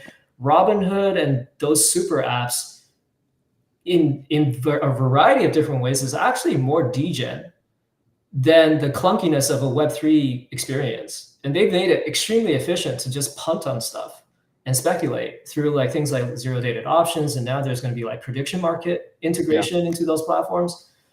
Like this is where the world is trending. So I don't think like for us who are part of the Web3 community, I think we are learning a critical skill set in terms of navigating these new types of market structures.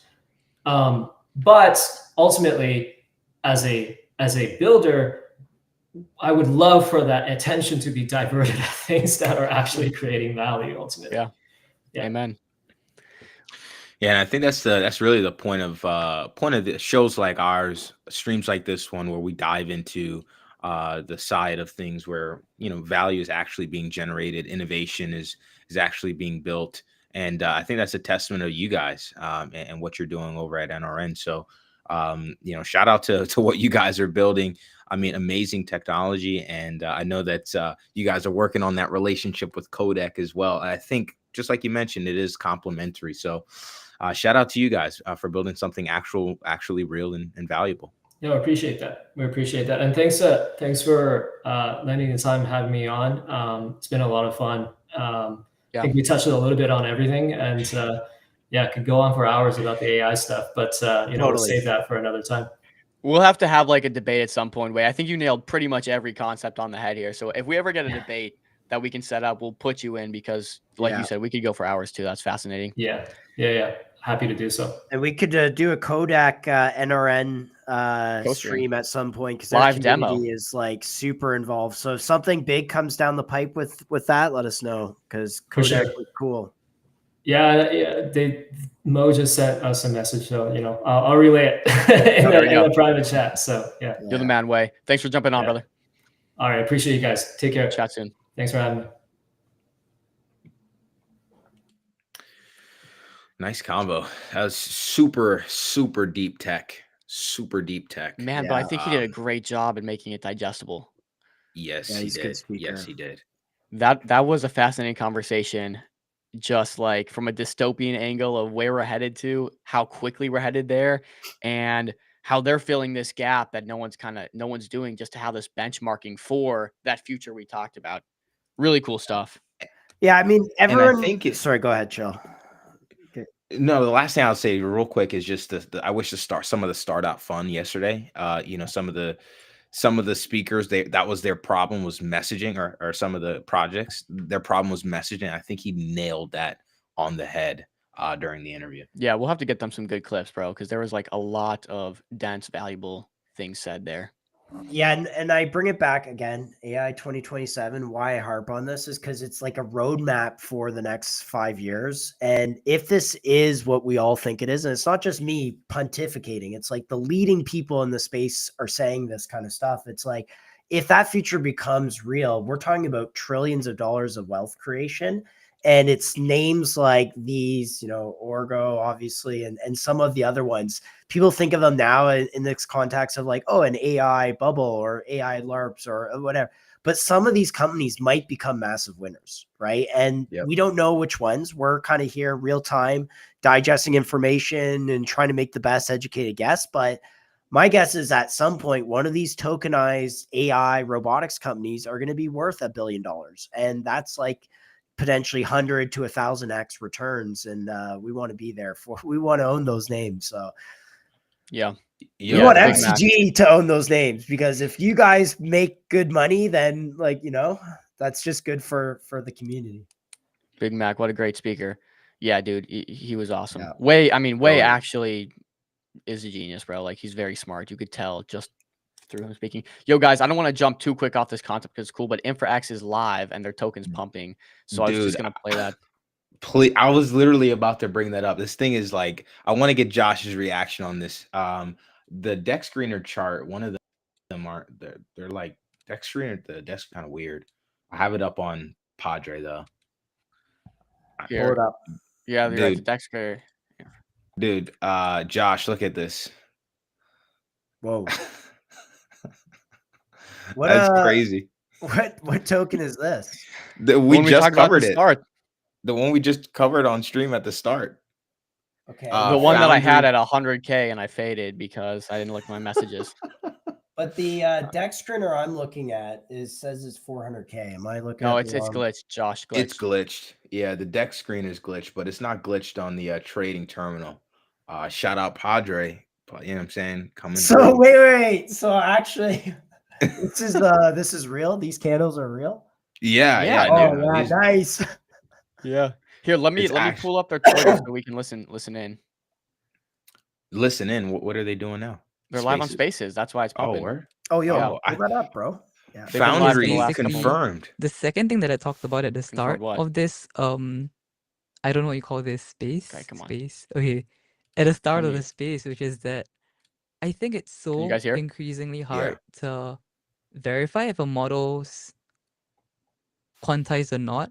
So if you guys, I'm not too sure how well versed the space listeners are, but not very much. I'll just you have to dumb it down because like everyone doesn't really do that. I can request. Everyone's mostly just doing their own thing. There's a very small percentage of people who understand. Dude, I can't request software because but Twitter's broken, dude. Yeah, you have to try to explain it like it's easier. So this is something I struggle a lot with myself. Okay, I'll try. I don't think people are not necessarily not technically literate. I just think that it's okay not to be technically literate, but Wait, she's a chick? I think so. Anyways, I Let's think go, dude. yeah, Let's there is a go. certain degree. So for No, people, he's so for Singapore. most I think people, it's when you in use Singapore. ChatGPT, I think Is that's that what I'm what trying that to go is? I don't for. know.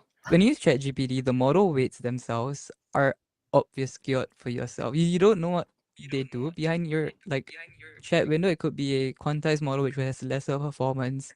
It could be different model that's fine-tuned for your conversation.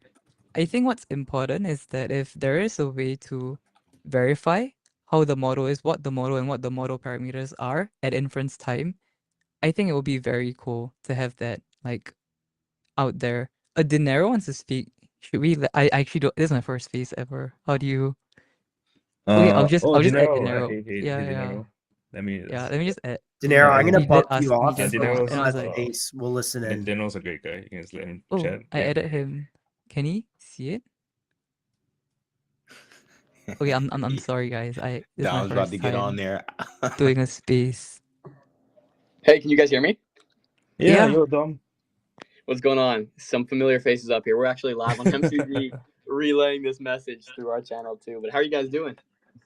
I Great. am tired. I had not I didn't expect any of this to blow out the way it did, to be very honest. This Yeah, is I was crazy. congratulations. overwhelmed. Thank This is you. crazy, Thank you. guys. I am totally joining late, but we got 1,000-something people on MCG, so maybe we can relay whatever I missed here to some of those people as well, just to get some information. Sorry, yeah, wait, just now you texted me too. I think I forgot. Like, I'm so sorry. I've just been like I've been overwhelmed. I understand. Hey, it's not a problem, and we're I gonna get you on for a full interview at some point. But I don't know. I missed it. You guys probably went over everything, and I'm just asking for it again here. But can I get a little bit of TLDR on what's going on? I think we were just talking about like what Influxa is, and then what the vision is, and as well as like what Get Foundry is doing, what he's doing with Get Foundry. I guess what the new coding Yeah, code editor is. what we're using Influxa for basically. Yeah, so he's one of our first like partners to begin with. We have another company that's using us too, but they're using the most credits out of like all of them. So Oh, I was just curious. for the videothon, or what are all those Oh credits no, coming from? not for the videothon. I mean yes, but we will be also using a lot of credits for an unreleased product. That's a projected I can't spoil it, but I think you know what I'm talking about because like I spoke to you about it before. Yeah, I have an idea. Yeah.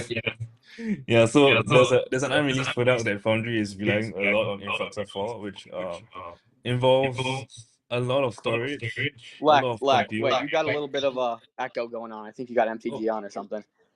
Do I? MTV Go ahead, is talk. crazy. No, I don't think I have MCG on, do I?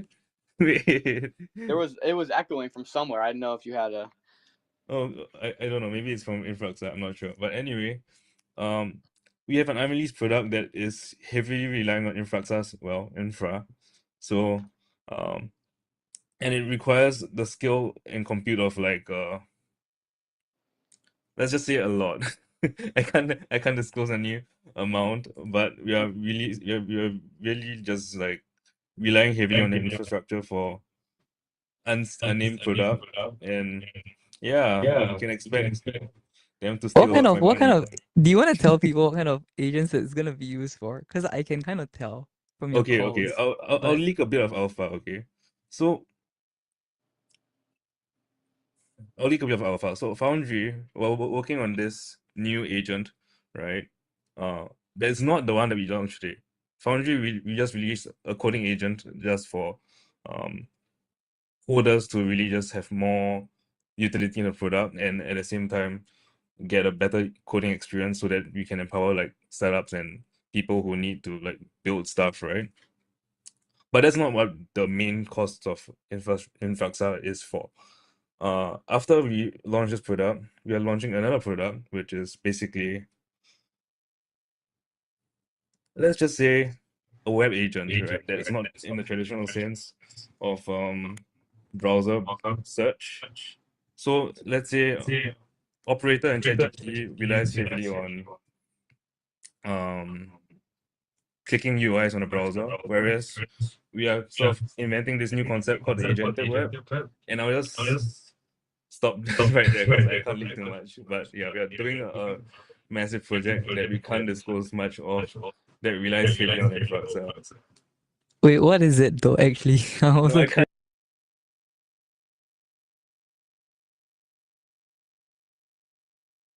Guys, I don't know what's going on there. I'm gonna try and rather than Dom, because he's on that Spaces, I'm gonna try and share it instead of Dom. See if we can cut out this echo. So the echo is coming from Infra's mic. It's native to the Spaces. It's not something we can fix. Oh, is it? She just has to, yeah, she has to mute her mic while everyone else is talking. I don't know if it's like just where she is, there's an echo or what have you. Okay. But just so you guys know, like we were looking on the website earlier, and it mentioned Foundry.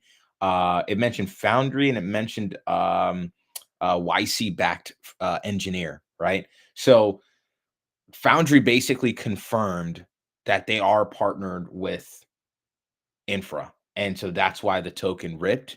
And so now it's just a matter of, hey, look, is everything else that they're saying real? Like, are they already generating revenue?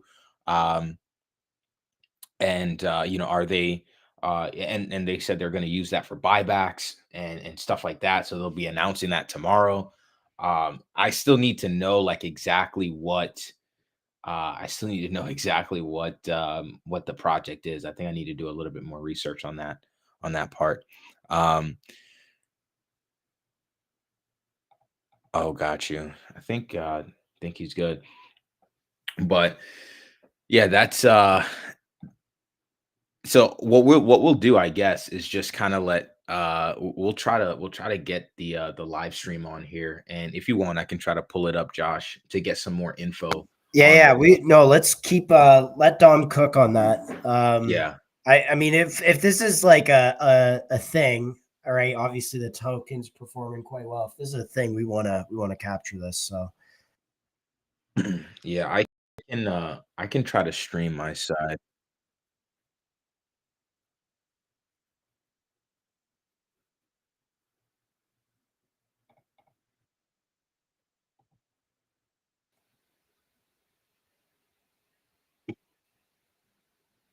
It's not gonna be really in Can you hear? it being cheaper or faster. I think it's more on how do we make inference something that's scalable for like the regular folk. Like I think it's very important for people to sort of own their own agent, if that makes sense. And I think I personally think there is some power in having decentralized compute for inference, where each person has their own individual inference provider. Yeah. The aim to get there, that I don't know. I think it's gonna be a very big like engineering lift. But earlier in the space itself, I think I was just saying that at the start, just due to how markets work, we have to be a B2B SaaS company. I don't think that's the end goal. The vision is more than just that. It's a very, what do you call that, idealistic vision. I don't know how well it'll go, but if it does, I think you have a chance to have a world where everyone has the ability to spin up their own AI agent, and that's very powerful. Like, I don't know how to, as in, I think I should get better at like explaining like bigger concepts, but yeah. Have you used an agent? Like, do you use ChatGPT Dinero, for example? I have used an agent. I guess what's the value in having a personal agent? Would this be an agent that knows all your information, kind of has your best interest at heart? Explain that for me. Oh, so that's a very good question, because I think you're touching a point which is also a question that I would have, which is that would you want a big data company to know everything about you, even though it automates your work life? Like, it does everything for you. I think most people would be okay with it, but then that's the fallacy of diminishing returns, right? Once you have a product that's so good that you can't live without, you become dependent on the product. Great examples of such products are things like WhatsApp, Instagram. Um, Once you get hooked on, your whole life revolves around that product, and that's a very good product. But that's also scary because then that product controls your worldview. And it's also scary because you don't know how it subtly controls your worldview.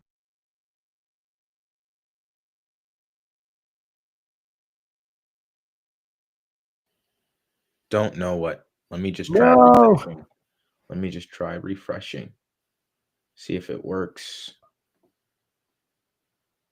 Come on, production chill. Okay. Video production chill.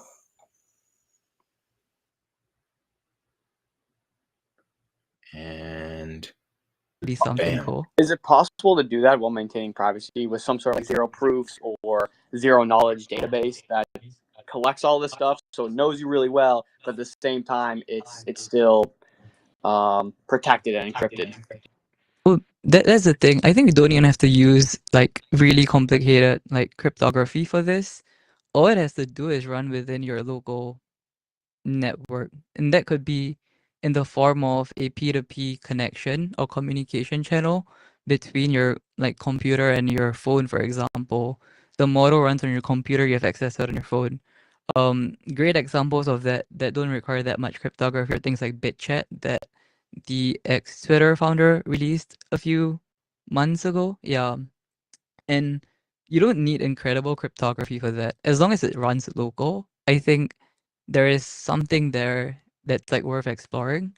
But like I said, this is very early. Like this is the idealistic view for the whole thing. Yeah, I'm not sure how it'll be. Yeah. Okay, cool. Have you put any more thought towards tokenomics at all, or is that still up in the air since you just kind of launched? Looks like you put together a white paper and everything, so you had some thought to this before, clearly.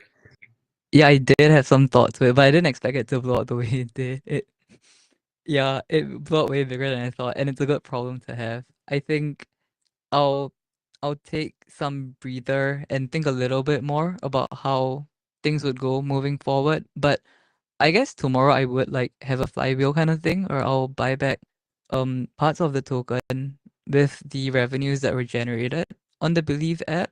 Yeah.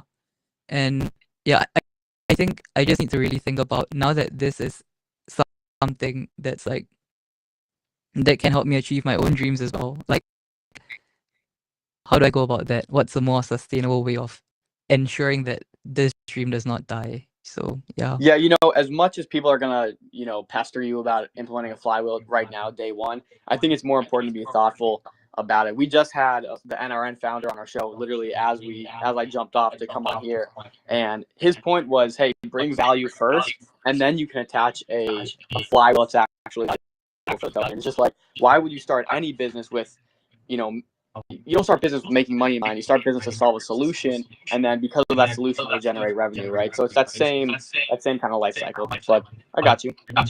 Yeah, I'm not sure. I'm being pulled in all directions right now. So it's my first time as well in this space. So yeah, I'm like an AI person who's like doing this. So yeah, I'm not too sure how any of this works, to be very honest. I found a good way to explain without revealing too much why we chose Infraxa at Foundry. Basically, the value I saw in Infraxa was the fact that it can scale infinitely, which is eventually our goal with our next agent at Get Foundry, which is going to cover as much of the internet as possible and index a lot of things. That's all I can say right now. So it's very scalable. Wait, what kind of index are you doing? Hold on. I cannot say anything. That's why you see the cost. How do you guys know each other? We can't reveal that. I think he met me at an event, I guess. Yeah, like some time back. But we didn't connect until very, very like months later, I think. And then he was like, yeah, do you know how to solve like he's getting bottlenecked by these issues? And I was like, yeah, I like this vision. I'll like build a B2B product first because I had another client wanted something similar to start out with that. And today we're here. I don't even know how, like, yeah, it's just life works in weird ways. I don't know, man. Yeah. Lect has a cracked circle, man. Lect, how many people have you onboarded into Believe? No, I've attempted to onboard a lot of people, but I think Infra Boy here, I think he's one of the most cracked ones. And yeah, and I'm surprised he actually said he wanted to, because a lot of the people were afraid of Web3, which was interesting. Awesome. All right, I'm gonna jump back on stream, guys, but I appreciate you talking to me. See ya, dog. Sounds like some cool stuff. I gotta keep up to date. Hey, Infra, we'll get you on for a full show sometime. Yeah, I'm down. See you. All right, Bye. cool. I'll talk to you in the DMs. Bye. Bye. All right. Hey. Okay. How do we feel? Space's quality not super great, but good job hopping on there. I tried to make sure there was no like feedback on, but yeah. Yeah, dude, it's all good. Did they ask any questions on like revenue? Like I know they said they were like generating revenue already or background. I didn't ask many questions. I didn't get really too into the weeds with it, but I was trying to understand the product first. What do you understand about the product so far? It seems like right now they have like a basic product which is what Foundry's using to scale, and it's like cheap, fast inference basically right now. But I think it looks like the vision for Infra really is to have agent models that basically can take over your position in the world. Like it knows everything about you, it responds like you, it acts like you. It seems like a big task. I'm not sure how far he is into that right now, but that's kind of what I'm gauging. So they have a current model that clearly people like Foundry are already using, and then they have this idea to create agents that know basically everything about you and can act as you per se. Is what I'm like a is what I'm true personalized agent. Yeah. Type. Got it. That's that's live digging into this this launch for you guys, man. I hope you guys enjoyed that. I mean, we didn't really we literally it launched like I think what an hour before our stream went live. And it launched an hour before our stream went live, and then as we're popping up and going live on stream, we're digging into it, and now we're able to get you some research live on stream. So hope you guys enjoyed that, man. That was Dom. Go ahead and digging into that. So we'll get more info. We'll probably try to get an interview so we can get like some more solid info on that. Well, if you saw it on the stream, you got a pretty good entry, I would say. It's just saying. It's a nice looking chart. We didn't dig into it much just because we had to obviously have this interview, but we also had like no information to go off of, to be honest. So well, that's because we didn't read it. We didn't read the full white paper. We didn't read, we didn't go through the Twitter account, et cetera, et cetera. So yeah. Can we go through? We have like the TG pool details were released today. There's I think a clip on it. Street Foundation had a really cool video. Dude, OG protocol launch on Spaces yesterday, which was wild. Like, can we cover a few of these things? Let's cover them. Well, can we start with OGP? Yeah. I got their page up. All right, cool. So guys, if you guys joined us yesterday at 4 p.m. on Spaces, the founder of OGP, he dropped the platform live on the Spaces. Literally, he just so casually said, "Oh yeah, by the way, we just pushed live." And so this is it here. Boom, boom, boom, boom, boom, boom.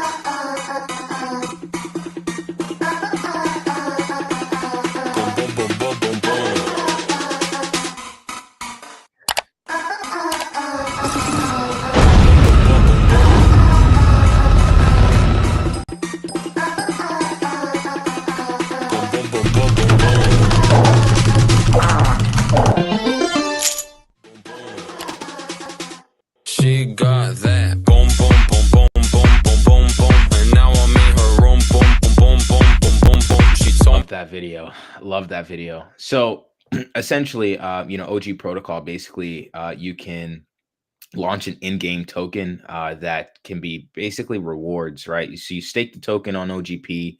Once you reach the staking goal, it refers others with your link to boost your bag. The game coin launches, you get your stake tokens back, and you can claim your cut of 20% of the supply.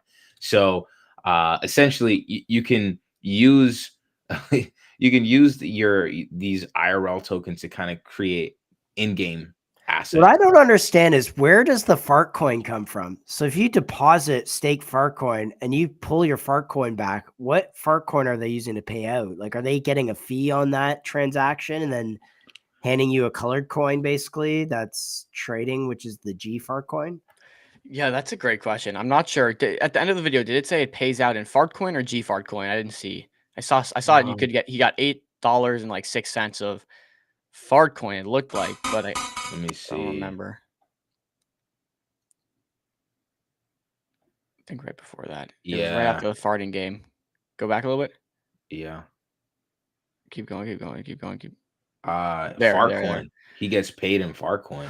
And is then it showed that the pool. That's a good question. Actually, let me go to their website real quick. Let's see. Okay, hold on. Let's claim up to 20%. Oh my gosh. Oh wow. You guys see the new tweet by Believe? Yeah, that's why I just said, oh my gosh. But they didn't even do the ticker. They didn't do the right ticker, Chill. The one you suggested. What? It's not BLV, it's Believe. These BLV, man. BLV. But okay, Believe. The upgrade is now live. And will remain open until Wednesday, October 29th. Complete details on how the flywheel works will be shared at the end of the upgrade. Oh no, period. was it bad flywheel announcement because Launchcoin's nuking? At the end of the upgrade announcement, I thought. So the upgrade period will last 2 weeks. You can now upgrade your Launchcoin to Believe via our website. If you're still holding Launchcoin at the end of the period, you'll be able to claim Believe during the final claim period. So they're pre-announcing the flywheel. As soon as this migration is done, they said flywheel announcement. So honestly, this might be a buy the dip here, boys. Yeah. 86, 85 mil.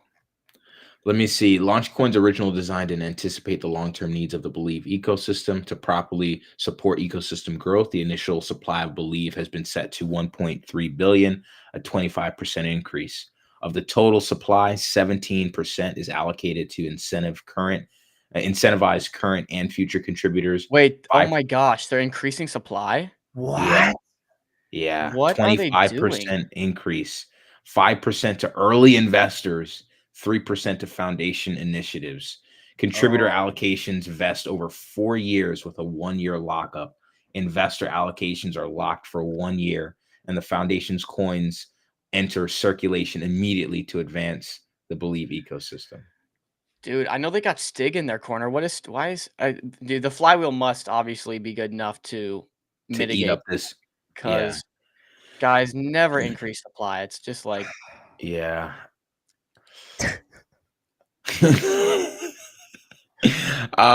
This is so those tokens have zero cost basis. Like those people aren't buying those tokens. That they're just like arbitrarily increased supply. They're minting them. Those are emissions. Yeah. Okay. So let me see here. Let's take a look at the launch coin chart. It's getting smoked. Geez, bodied. Let me look at the lower time frames here. Yeah, getting absolutely bodied. I gotta read through this though before I make any rash decisions. Yeah. I think I have to. Honestly, I think the market is overreacting a little bit. I mean, I wish they would have did BLV. Not gonna lie, I really like that ticker. So this was at 100 mil before. This was at 110 mil. Okay, so let's say we evaluate for the 25% increase here. Call 100 mil. So that would put it at 85 mil would be a fair value. So yeah, people are literally, technically speaking, overreacting from this, right? Because 100 mil valuation is what we were at before. Increased supply 25%, basically makes market cap 25% lower as the fair value, which is 85 mil. But wait a second. They said 17% allocated to incentivize current and future contributors, 5% to early, 3% to foundation. Contributor allocations vested over 4 years with a 1-year lockup, right? So some of this is like not FDV. some of this, all of this is just going into FDV. I think. Okay, that's fine. So I think the market is overreacting a little bit here. Okay, that's a good point out. Yeah. So 20 it's 20% total or 25%? 25%. 25% total locked up for 1 year, if I'm understanding this correctly. So that would put FDV right now at like around 100 mil. Something. That's honestly manageable. Never is it good to increase token allocation, but I guess I think what this means though, let's read into it a little bit. They are probably going to put a very significant flywheel in like 100%. So they wanted some supply as ownership, right? I think the idea of this Believe flywheel is going to be basically ownership of the Believe protocol, the fees it generates. And so let's say flywheel is close to 100%. They wanted some of that supply, obviously, naturally, because they built the protocol. So that would make sense. They, with an announcement like that, which is inherently just, there's nothing bullish about adding supply. You're gonna want to have a pretty damn good flywheel to back it up. Yeah, I want to see the comments. I want to look at the comments. Oh no. Real quick. Quant is in the comments. Post official CA so people don't get confused. It's a good point. Bulls step forward into a brighter future. Accelerate. It's happening. Decentralize your back. I like that. Yeah. When did this come out? Roughly 2 o'clock. Yeah. F it. Flywheel mode. Oh my gosh, it's so funny. So on the news of the tweet, it shot up from like 95 mil to 110, and then I think people read the tweet and were just like, "Oh shit!" And then it got smoked. Yeah. Oh shoot. Well, I don't know why they took the ticker from Launchcoin to Believe. Like, bro, missed opportunity not doing Believe there. We shoved it down their throats too. Like, we literally put Believe BLV on the radar. Like, everyone was tweeting it. Everyone was talking about it. Even LB. But yeah. So take on our official take on this Believe announcement. First takes until they announce the future one on the flywheel. Bad doesn't mean it's over, but just probably not, like, it's just not bullish, period. Yeah, I think the announcement, they lost some cool points with the ticker. I'll say that. Yeah. They definitely lost some cool points. I think degens don't like the 2 weeks with migration. I think that's not, accordance with their dopamine, but we're not here to appease to everyone, but I think that it's kind of like an announcement of an announcement type thing. Like, hey, flywheel coming in 2 weeks. And it's like, I think a lot of people also are a little like, it's like, dang, we got to wait another 2 weeks. You know what I mean? But okay. And then the supply increase, lost some cool points there, but it's just into FDV versus actually circulating. So, and then that's on top of a flywheel. So if it's a year lockup, the flywheel should have eaten into a lot of the supply that they would have created anyway. So, yo, shout out Coletown for putting this on our radar. Appreciate you, bro, because we're live on these stream digging into a whole bunch of stuff. We didn't really see that come out. I like to think that Stig knows enough that this was just like that increasing supply is just such a bad look that the flywheel's got to be that good to counteract it. I don't believe the team is that stupid. I don't. So like I am keeping hope. Yeah, no, honestly, I'm literally, I think this is more short-term hit on cool points versus any sort of like long-term headwind. You know what I mean? Mm-hmm. I think we're good. I think we're good. Like that. If anything, I think it shows their faith in the flywheel that it'll be actually that good.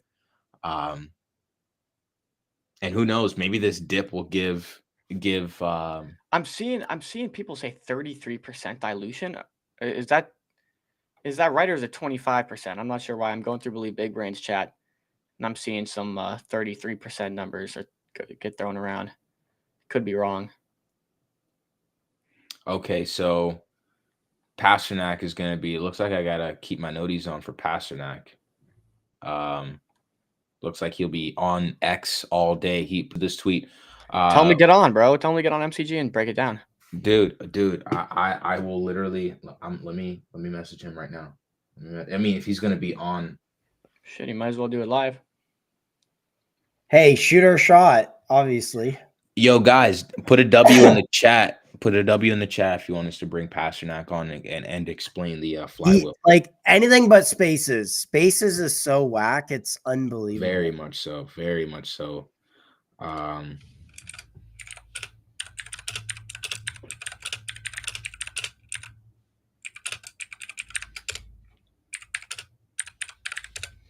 Yeah. Let's get Ben on here. Obviously, he's not gonna be able to talk about the flywheel too much, but at least maybe some thoughts behind this decision. I mean, I would imagine it's thought through. Oh, Bobby is with us. Let's get Bobby on too. Let's get Bobby on.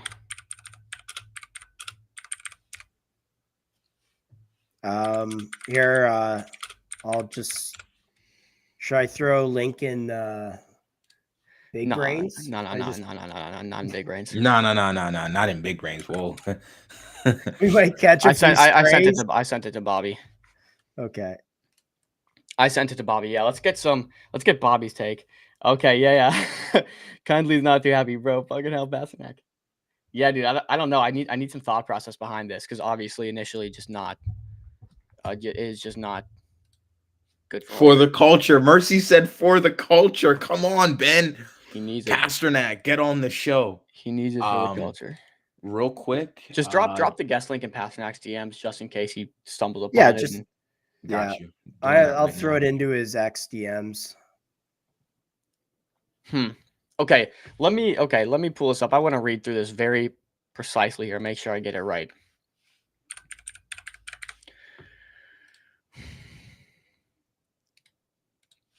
Lame. Bobby's in a meeting.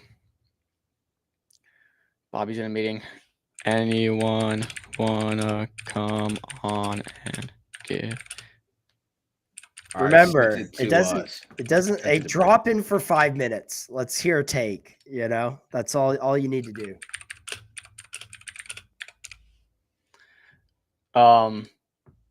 Yeah, okay. So let me read through this.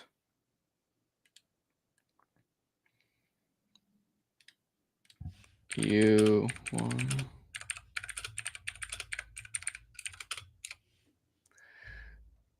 I do like the new Believe rebrand though. I think the B is pretty cool looking. Yeah. I mean, they do need to create content. Obviously, looks like they have. Well, they have 3 podcasts. Yeah. BLV, man, I agree. I remember that push. That was like during ICM dead summer. That was BLV, man. BLV. I thought it was locked in, dude. I thought it was like consensus, bro. I thought it was too. Not even gonna lie. But this does look cool. I'm excited to hear the podcast. I'm glad. I think, look, migration ends, and I think we kick into high gear. Like they're broadcasting here. What's going on? They got 3 podcasts ready to go. They got Flywheel coming after migration. Like, okay, guys, it's pretty obvious. I wouldn't be fading this news, like personally. Yeah, I wouldn't be selling into it, but I can see why people are. This is signal right here. Let's see. So launch code migrating to Believe. The upgrade is now live and will remain open until Wednesday, October 29th. Complete details below. Let's see if we can catch any cool takers in here. Oh, I think it's just all of them. I see Hutch, Karma, Rec. Yeah, pretty much every one of them. Waterminder, Virus. Yeah, there they are. Okay, the upgrade period will last 2 weeks. You can now upgrade your launch coin there. I gotta bookmark that for later. If you're still will people like send their launch coin to I guess a smart contract and it I would imagine either a smart contract or a wallet. I don't think it'd be a smart contract. I think it'd be a wallet, and they would then liquidate the current launch coin, at the end of the period and mint you new believe tokens. Or they're probably mint. The mint is probably ongoing now, but dude, the whole eco is dumping off that news. Jeez Louise. Yeah. So yeah, couple of things taking a bit of a pullback. Yeah, a lot of things pulling back right now off the back of that news. Honestly, it's kind of silly, you know. I mean, what is the tie-in other than sentiment to something like, you know, I think it's Orgo purely sentiment, man. or Viva, or let's see, Avo. Is Avo dumping? Like, do we want to go through a quick just major ecosystem look? eco Maybe pull up Pantheon, chill, and just let's see a broader Yeah. idea what's going on here. All right, let's see. So so far, minus 10% on total market cap, minus 17% on launch coin. Let's see. So you see that there. Let's look at projects right now. Yeah, as you can see, everything in the past like 5 minutes, an hour, even the last 24. I guess that was more in conjunction with the Bitcoin pullback. But in the last few minutes and the last hour, a lot of things are in the red. Not too heavy, not everything. Foundry's holding up. Let me see here. But yeah, I mean, some of the top tokens are taking a hit though. What's top hour gainer and then toggle to loser? I'm gonna add something too, which this is gonna get a lot of issues for Launchcoin. But at the end of this tweet, they do say, and I'll even pull it up just to show you guys real quick, and I'll let you get back to taking over, chill. But the end of this tweet, he says, at the end of the upgrade, any unclaimed tokens will be permanently burned with the aim of reducing total supply towards 1 billion.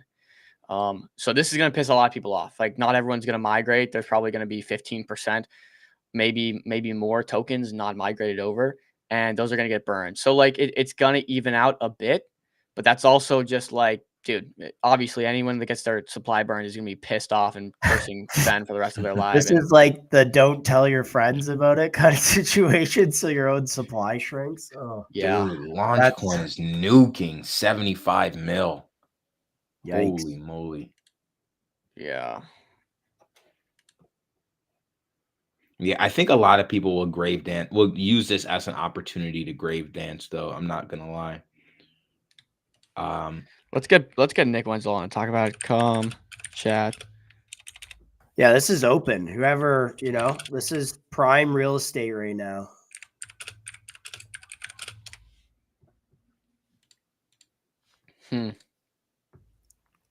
Sorry. Okay, you can continue with Pantheon. Yeah. So over the last 24 hours, we see a few. Have y'all upgraded yet? I'm going to wait to upgrade in case any issues. Yeah, no rush. We got 2 weeks. Yeah, I mean, again, like we see some pullbacks over the last few minutes and over the last hour. But if you look, like Bitcoin also pulled back pretty decently, and that scared the market. So things were already kind of on a pullback a little bit. I think this news is just kind of exacerbating that, the bearishness already in the market. A lot of people kind of losing hope, if you will. So, but I think, I think we got Nick Wenzel on, the homie, the man, the myth, the legend. Welcome. Head of ecosystem at SOAR. What's up, guys? Big news, eh? Nick, yeah, we're just trying to break it live here. I saw you had a take in Big Brains. You said, I mean, I'll let you speak for yourself, but you said, so maybe go ahead. Yeah. So I think one thing people don't see or aren't putting 2 and 2 together on the announcement is that the incentives to current and future contributors is 17% of the supply. And those are locked for 4 years with a 1-year lock, like a 1-year cliff. And then same with the investors. So that's also 5%.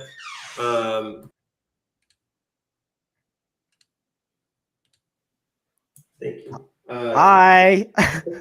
Welcome to MCG. I'll take her off just because I'm not sure what the docs on Nick's significant other is. Oh no. But he's eating like a king, man. I'll tell you I that know. much. Yeah, Hey, I got chicken with gravy and potatoes. Okay, so yeah, where was I? Oh yeah, so 70% of the allocated amount plus 5%. Those are both on a 1-year lock. So really, there's only 3% dilution today. You got to think those and I'm working at a different launch pad. You should get Stig on here. He should probably tell you this, but I would love to. know this. I put 2 and 2 together before because so now I'm just trying to help everyone relax. It's not such a big deal. 3% dilution's lame, and there's but it's not that big of a deal going back to the ecosystem through incentives. I don't know what they're doing, but just chill out. Market price is down, but I think part of that is also to do with the perps uncertainty. People are not sure what's happening with the perps. I'm not certain what's happening with them either, but Stig did say that they've been talking with the Hyperliquid team. So just, chill out. Just calm down. There's also probably a lot of long exposure on those perps, I would imagine. Yes, and that's kind of the thing is if you long launch coin, what happens when the migration period ends? I don't know. I'm sure they have some kind of solution because if nothing happened, then launch coin would obviously go down because they're gonna sell the rest of launch coin at the end of the migration period. But I'm sure Hyperliquid knows that, and the different exchanges that have launch coin perps know that, and they can probably do something to accommodate it. So yeah, I don't know.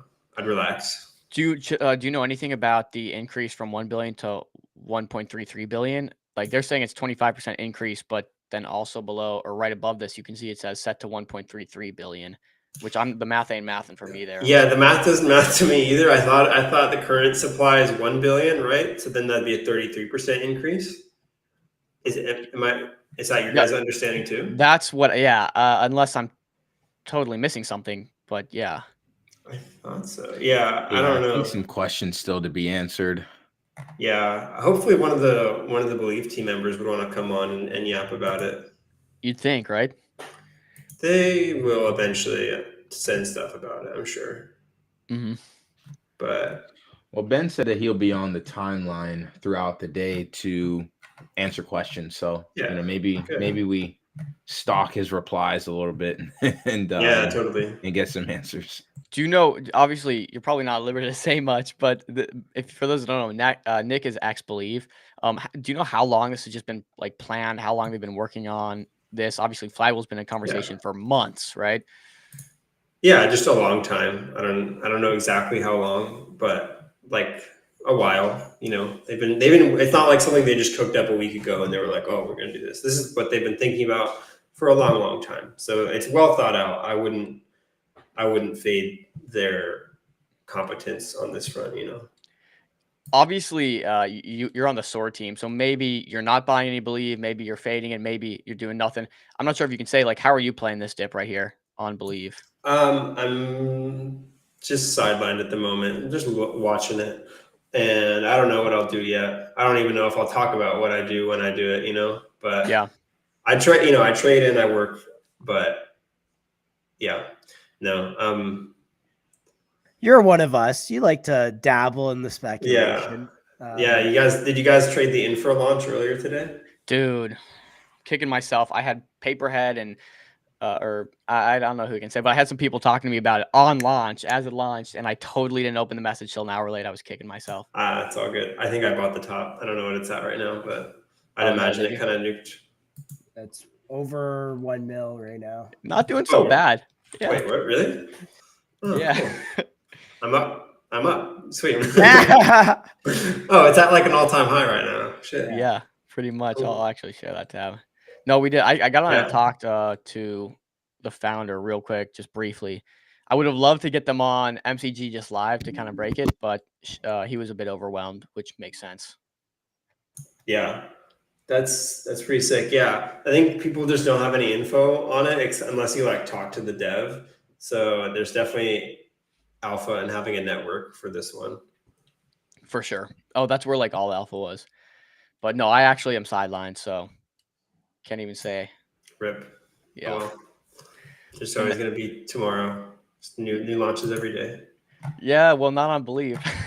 Well, not every day, but there's launch once in a blue moon. Hopefully more. There's going to be launches on SOAR soonish, so we want to give the How ICM soonish are we talking about here, Nick? About 2 weeks, maybe Okay. slightly less, but something around there.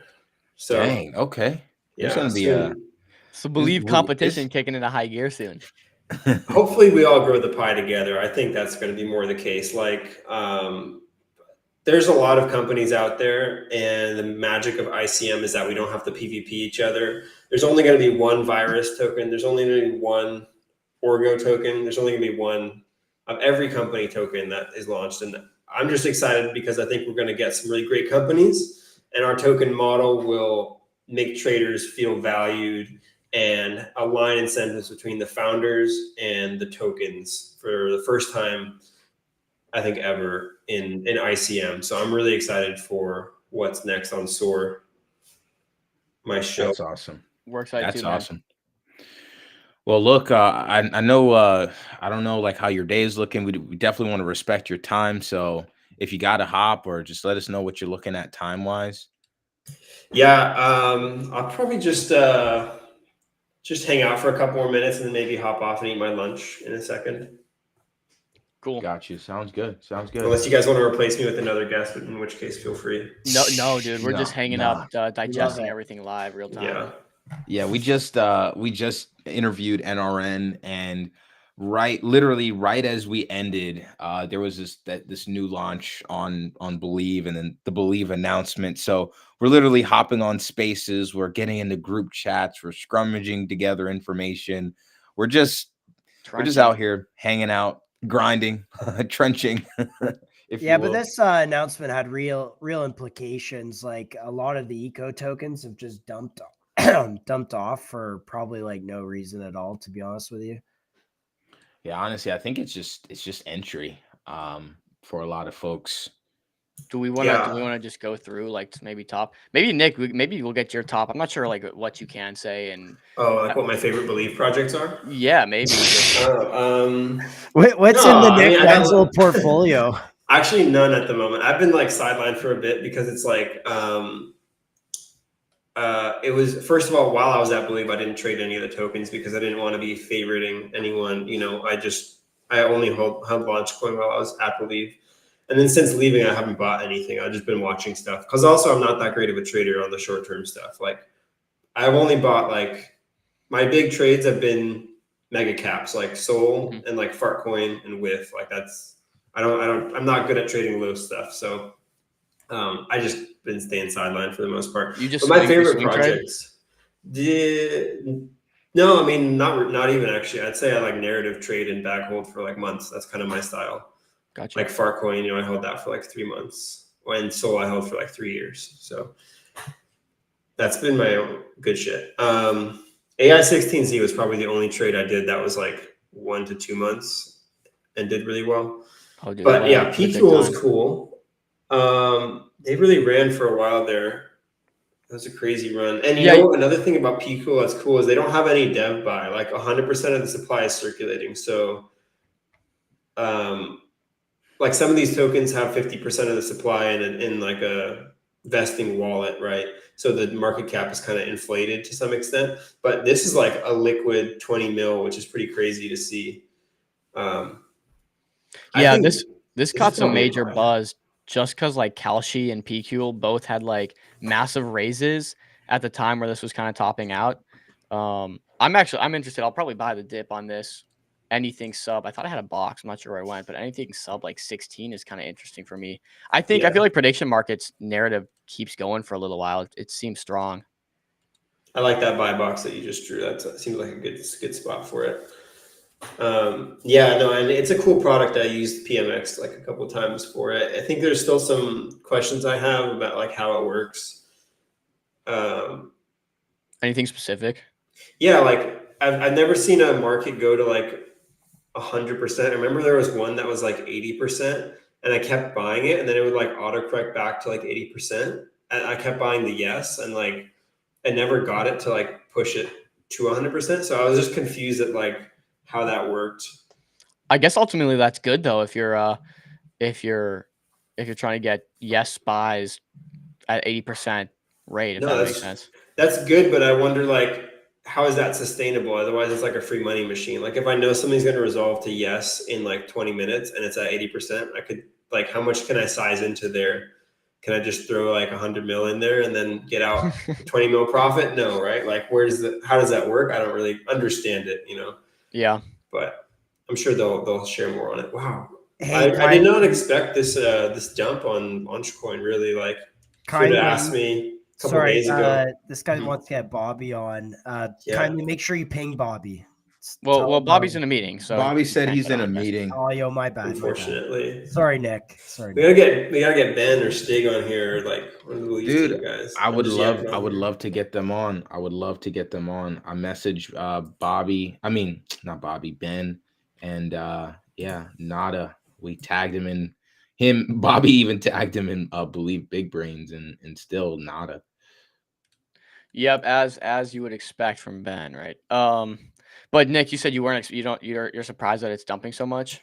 Yeah, I wouldn't have expected that. You know, if you'd tell me like, oh, they're gonna announce it, what happens? I would have said it does better than this, but I'm kind of shocked. I'm thinking maybe it's people who are uncertain about perps closing them. Maybe that's driving the price for the most part. I don't know. I feel like it's panic sellers. I bet it's panic sellers just full stacking out of their positions without reading. They just see Launchcoin's dumping. First thing they do is pull up Twitter and they're like, oh, an inflated supply, or they read the comments real quick, and it's just fear mongering, and so they're just instant dumping before actually reading through it.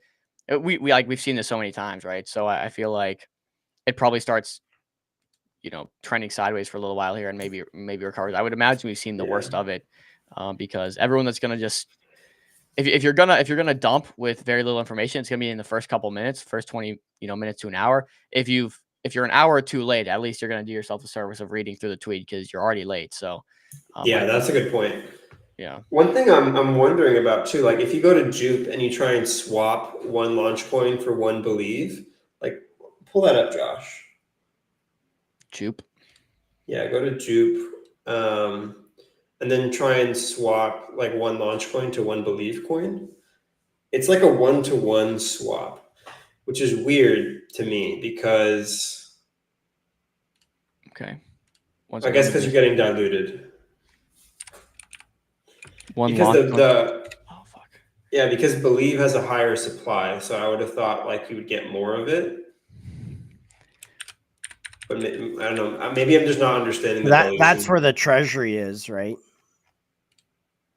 Let me. I just opened up my wallet with Launchcoin on it. Not great. 1 second.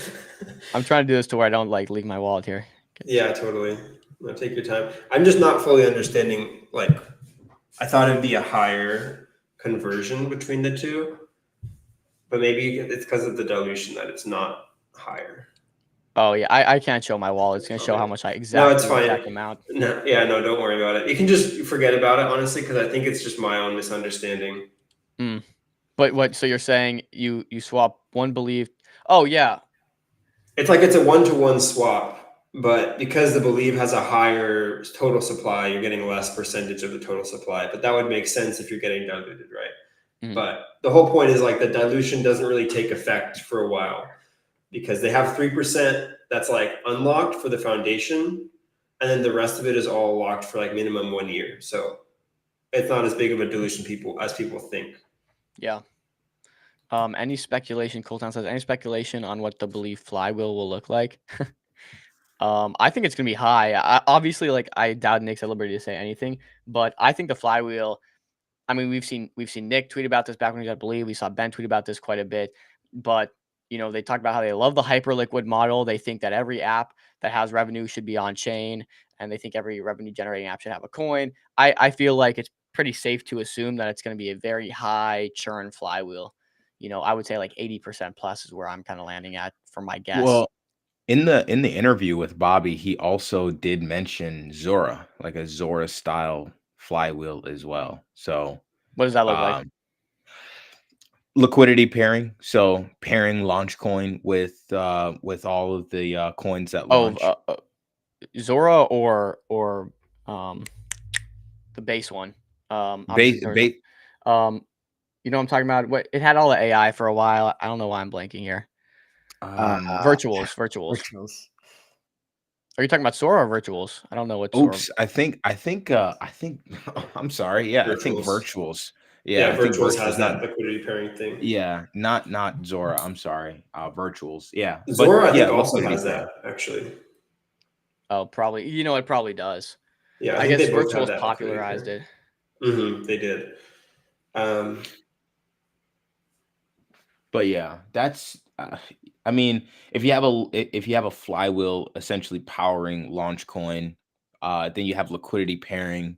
You know, it kind of just gives room for the entire ecosystem to go up. Is the idea behind it anyway? Nick, you've probably looked into this. I'm sure at SOAR you guys were discussing many ways to add value to tokens. Have you guys thought of a liquidity pairing flywheel type of virtual situation? Yeah, I think it's something we're considering. I'm not sure where it's at in terms of like how the team feels about it. If it's something like our token's not going to be live day one of launch, so it's not something that's like super high in our minds yet. I mean, if Launchcoin ends up doing that, like I'd be curious to see how it works for them, because obviously they're a very different platform than like Zora or Virtuals. I've heard some good and bad things about it. Like one way it was described to me is it kind of acts like leverage, like on the way up. If the ecosystem token is doing well, it's good. But if it's not, it kind of drags everything down with it, and like vice versa. Yeah. So I don't know. It's like, do you want to?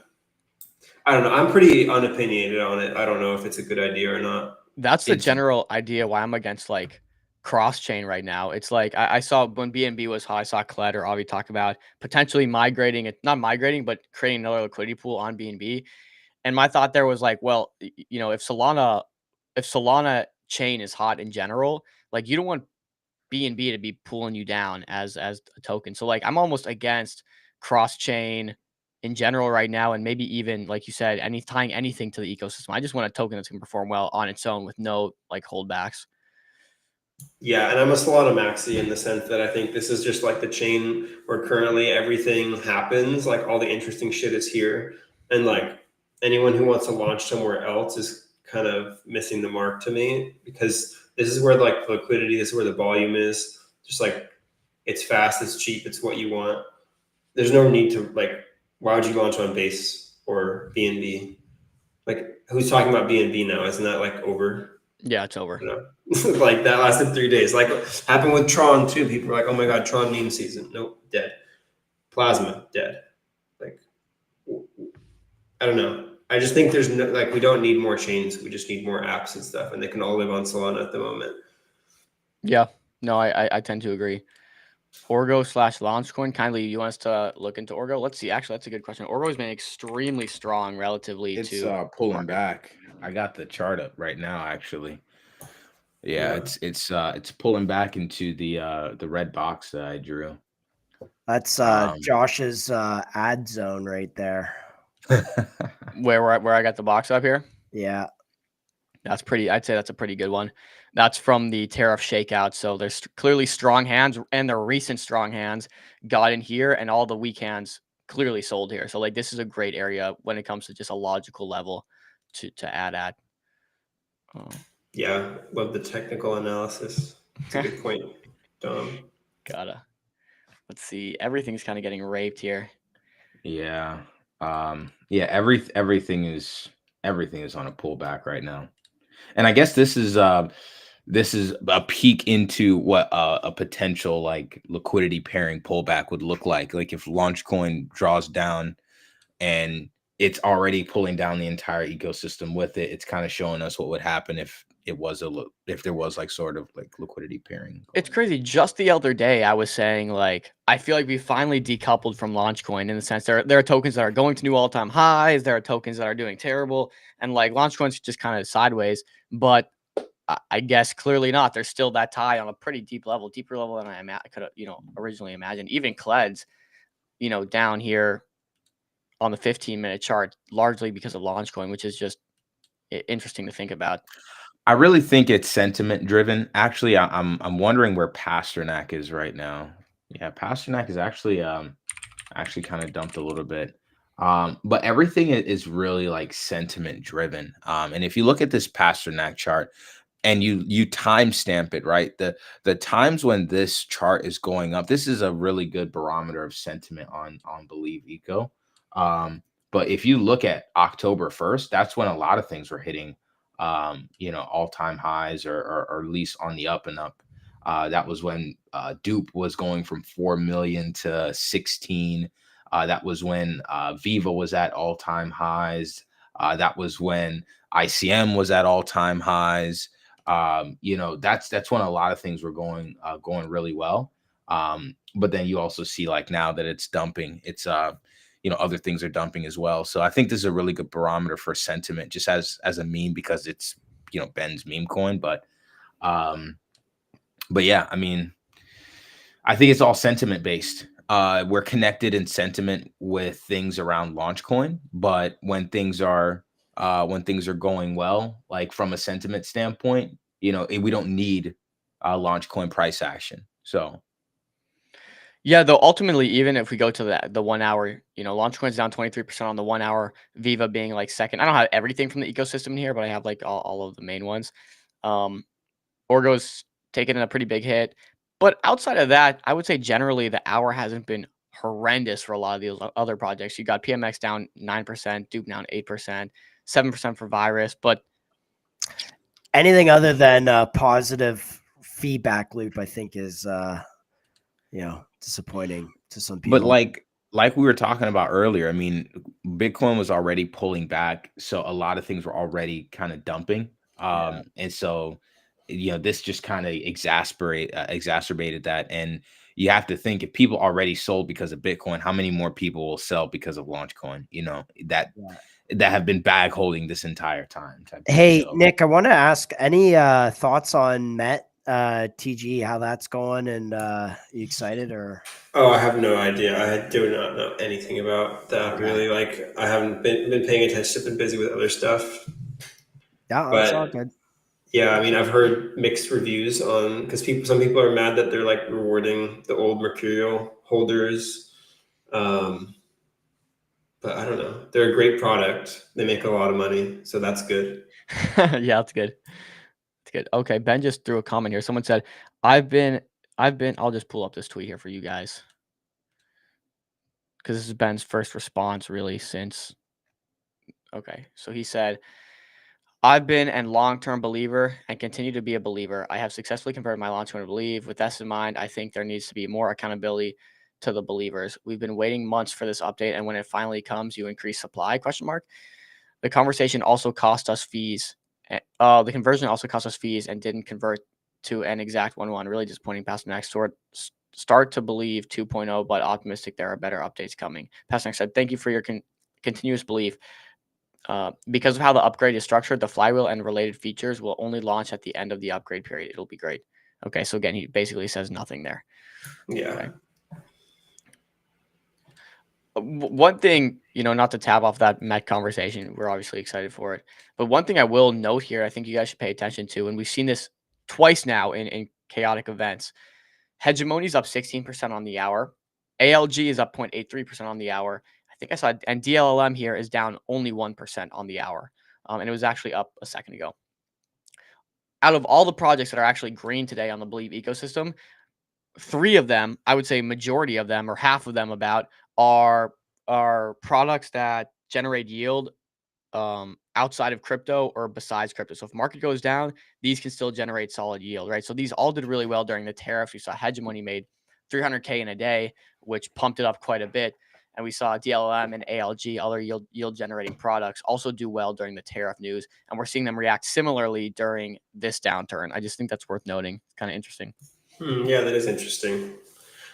I also wanted to talk about the unclaimed tokens being burned part. I feel like that's interesting, and I didn't really have much of an opinion on that. Like, I see some reasons for that, but also think it's kind of like, I don't know, there's probably going to be one guy out there who just like isn't paying attention, is all like out camping for a couple weeks, and then he just like comes back.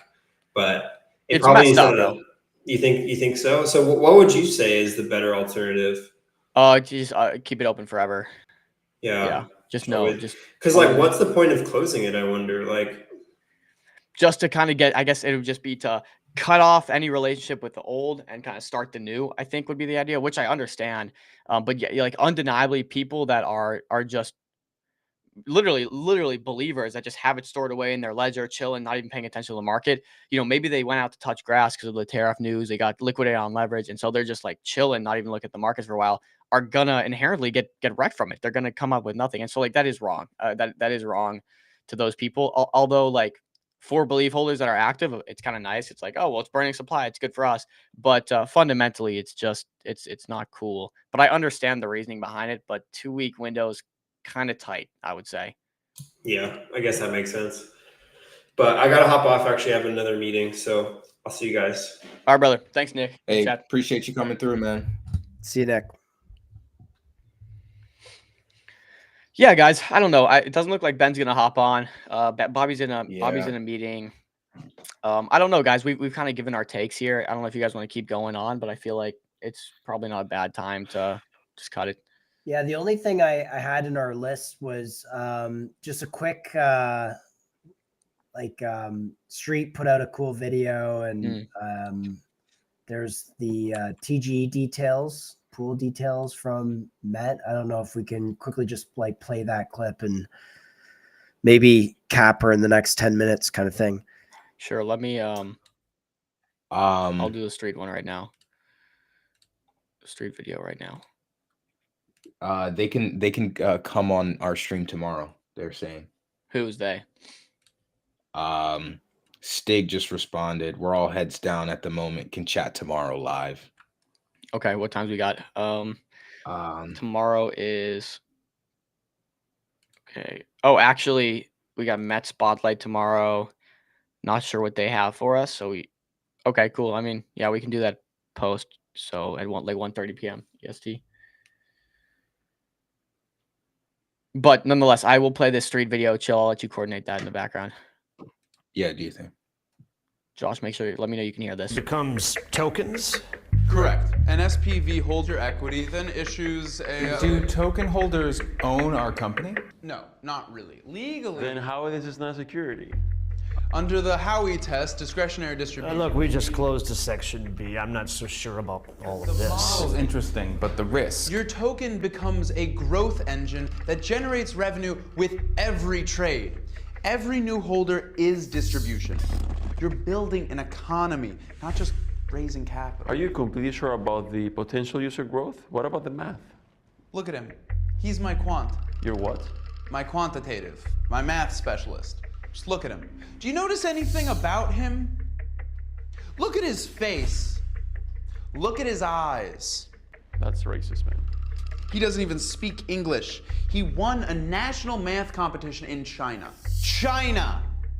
Over 1 million impressions, close to 300,000 in funding on first day, and a whole lot more than that if your company's larger, and a shit ton of new users over time. Yeah, I'm sure of the math.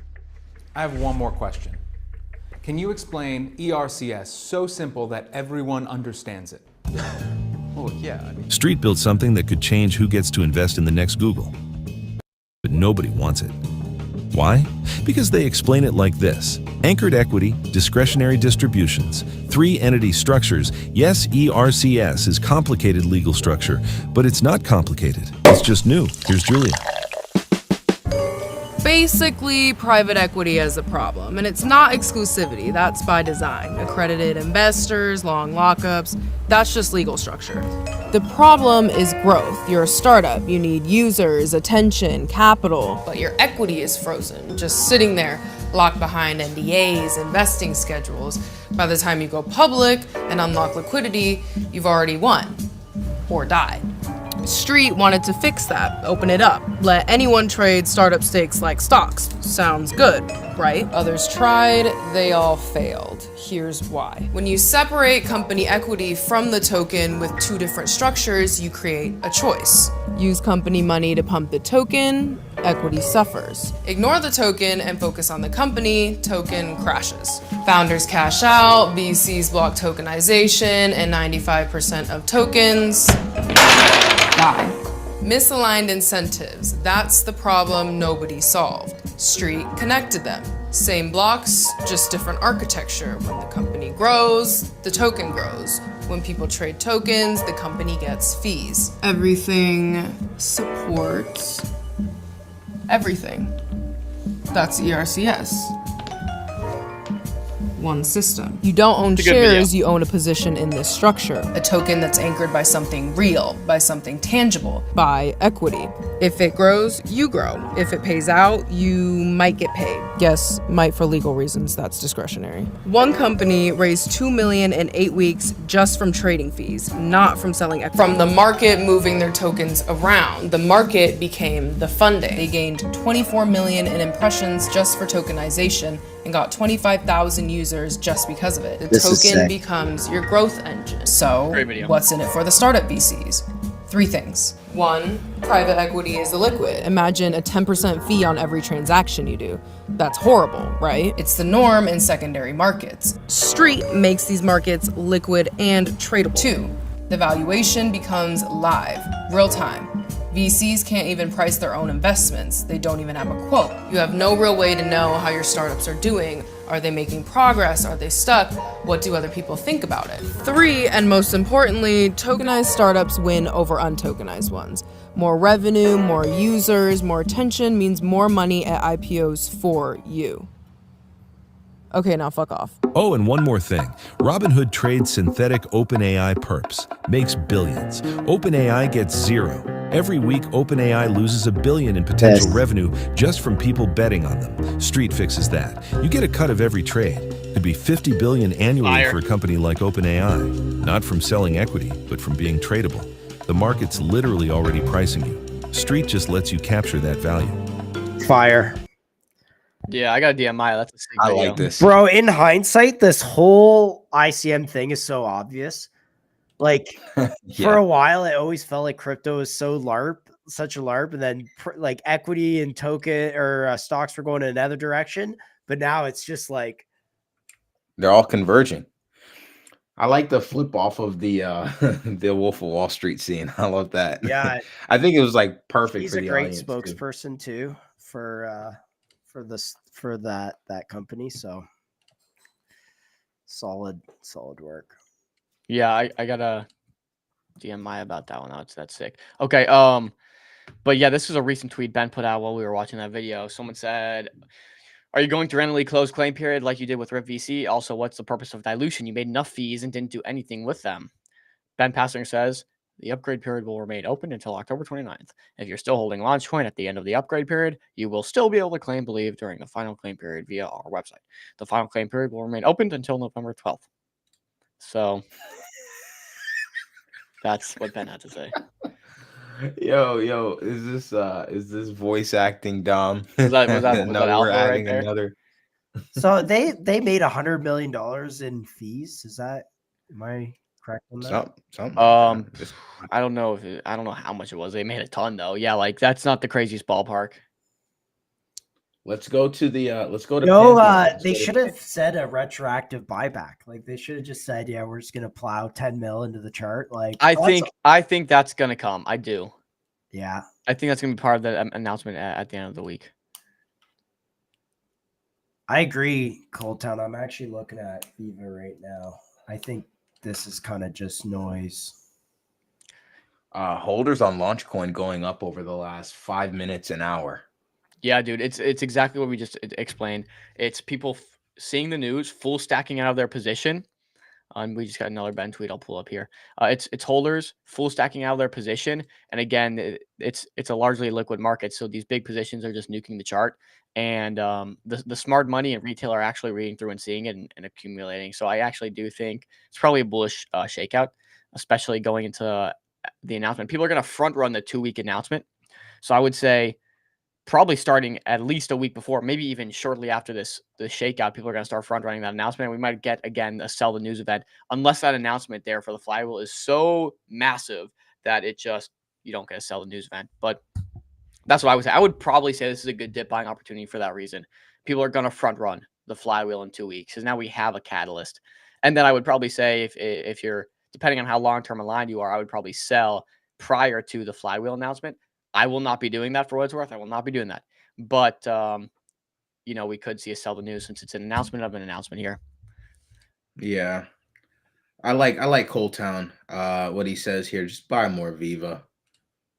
Yeah, simply put. Yeah, man. The funny thing about the Viva guys is they're so down to earth, those guys, and they're just doing what they love doing, and they're just gonna have 12 million people like potentially buying Viva. Like that would be wild. So yeah. DLMM is actually, the chart is actually looking really nice. Pull that real quick. Yeah. Let me pull it up.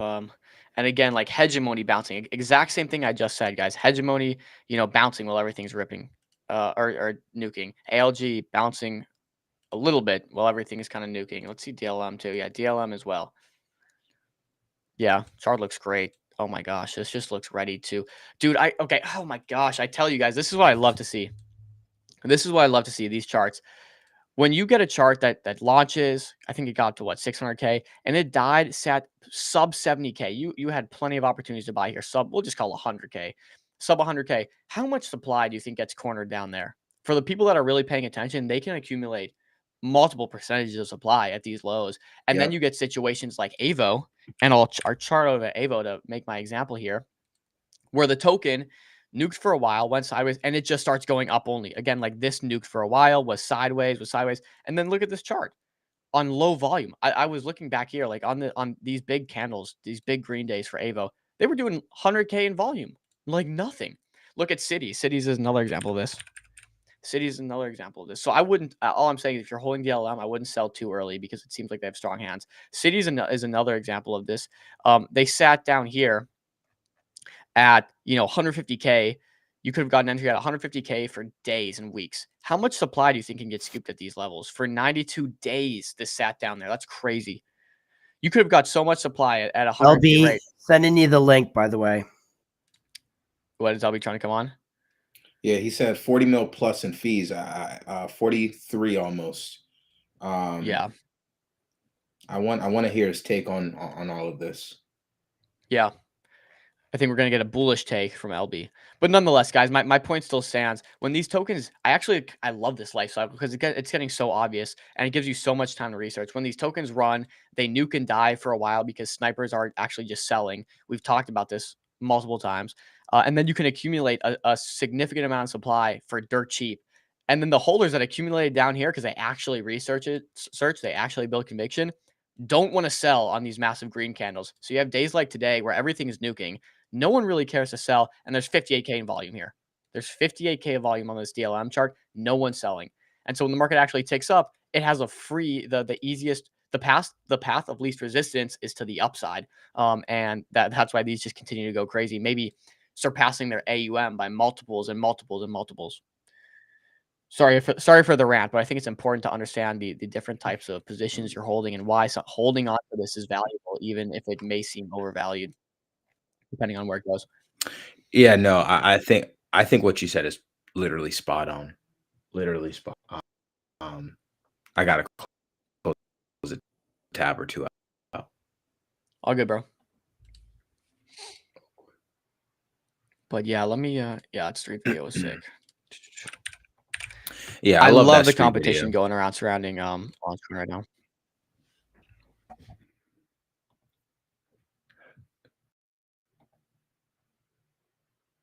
Dude, all the are coming out. Everyone is coming out. Everyone wants a piece of the ICM pie. Any charts? Kindly's asking for alpha here. Any red boxers that we should throw out for red boxes there, show? Any red boxes that we should? Let's see. People are shopping right now. Let's pull it out. All right, let me share screen.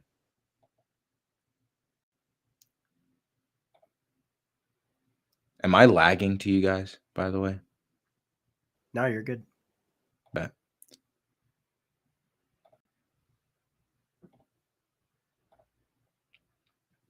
All right, guys. Let me pull the multi charts up here. A couple red boxes being hit right now. First off, Orgo. Let me go on. Let me go on the daily. But as you can see, Orgo is actually hitting our red box like literally right now. Oops, bang. I wanted to get a little bit more Orgo. Feel like I'm a little underweight, but I didn't want to go too far above my entry. So I wrote this. I drew this red box out a while ago. Just been kind of waiting. And here we are. So it's hitting the red box again, 50% circulating. So we're looking well under three. Not well under, but about a little under 3 mil market cap. So Orgo's one. Dupe is also pulling back as well.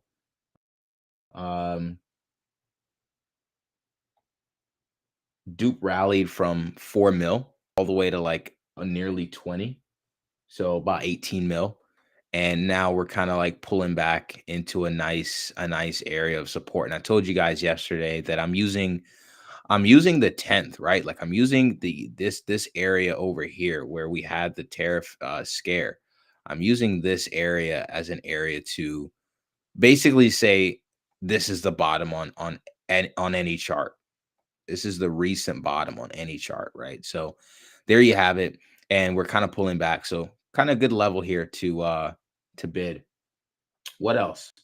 Viva. The Viva dip got absolutely eaten. Let me see here. Wow. Pull this over for you guys. Yeah, the Viva dip got eaten up pretty nice. We're on stream now, and I was actually going to put some buys in down here, but it got eaten up before I could. But still in the red box, still a good zone to buy, and literally haven't touched this. So a lot of time spent in this box, and good to accumulate. We even breached the October 10th lows here on the Viva chart. But still, again, dips are being eaten, and this is another one with 50% lockup. So we're looking at under 3 mil market cap wise. Maybe Mega 2025 is asking, is there somewhere that shows all the Believe tokens? Do you want to pull up Pantheon chart and then maybe show the product real quick? My guy, I got you. Boom. Should come up here in a sec. Bang. So MAGA 2025. Here's the Pantheon website. So Pantheon is actually really nice. So on the left here, you have the launch coin, metrics, volume, market cap. Right below, you have the ecosystem market cap right here, which I believe is going to tens of billions, by the way.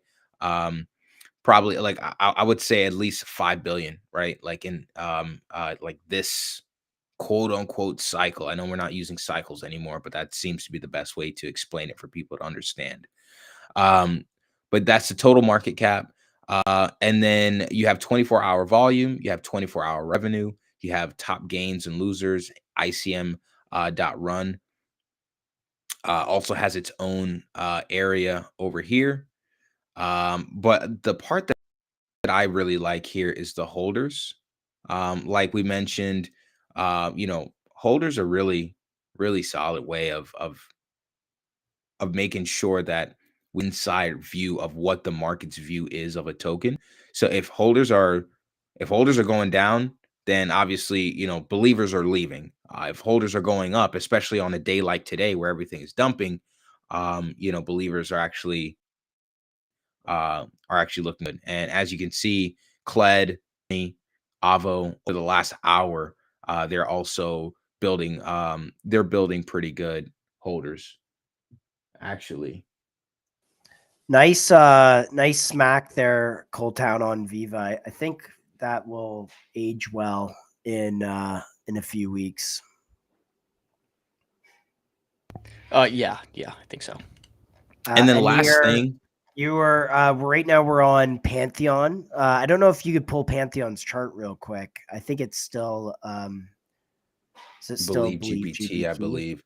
The last thing I'll just say real quick on Pantheon is this is the overall ecosystem view. So you basically have all of the projects that launched on Believe, starting with the highest market cap and then going down. I think this is a really good way, especially if you want to go shopping, of just getting a holistic view of ICM. I believe Pantheon is also going to branch out beyond just Believe and incorporate all ICM projects. So I think this will be a good kind of sector-wide, narrative-wide, meta-wide view of all the different projects and what they have to offer. Because there's links, there's everything. When you click on these tabs, it'll pull up a lot of stuff about the project. So yeah, that's the last thing I'll say. Let me try to pull up the chart. I'll let you guys take it away in the meantime. I got nothing to add. Yeah, we're probably going to wrap show soon. So if you have any last minute tickers, now's the time. Kindly has a question. Do you think Launchcoin is a good proxy for betting on the upside of ICM? I don't want to actively babysit. How do you think about maybe like Launchcoin versus ICM itself? I absolutely love that that Mercy didn't pigeonhole ICM into like a launch pad or something like that. I think ICM, the incubator, should be valued as such a launch pad. Just like MetaDAO is valued really high because it's got some really good projects launching on MetaDAO. I think ICM should be no different. So I do think it should be valued much higher. The question is, do y'all think? Sorry, I just I'm gonna move up there while I talk here. Do y'all think Launchcoin is still a good proxy bet for betting on the upside of ICM industry? I don't want to actively babysit my position. Yeah, I would say it probably is, kindly, and I can imagine, I can understand why you don't want to babysit your position. You just want to have good exposure to the upside of ICM, and yeah, I do. I think it's a good proxy. Ultimately, it might take a little while. Like Ben might not get it right the first or second or third time, but I think Ben at this point they're resourced well, and I think Ben knows how to be a founder. So it might take him getting wrong a few times, but ultimately, yeah, it's probably a good proxy bet. I would say. I'd say this as well. I would say, look, ICM is so new. There is going to be some level of babysitting no matter what you buy. I mean, like Launchcoin still hasn't even launched their flywheel. Stuff like MetaDAO, they're really early. They only have like 3 launches so far. Soar doesn't even have a token yet. ICM.run just announced their first project. So like just understand, like being in this narrative, like it is so early. Regulation is still being crafted. It's so early in this narrative that there is going to be some level of babysitting. This is crypto at the end of the day. We saw what happened on Friday. You know, people got literally carried out on a stretcher as far as their portfolios go. So there is going to be some level of babysitting. I would say, what is the best proxy bet?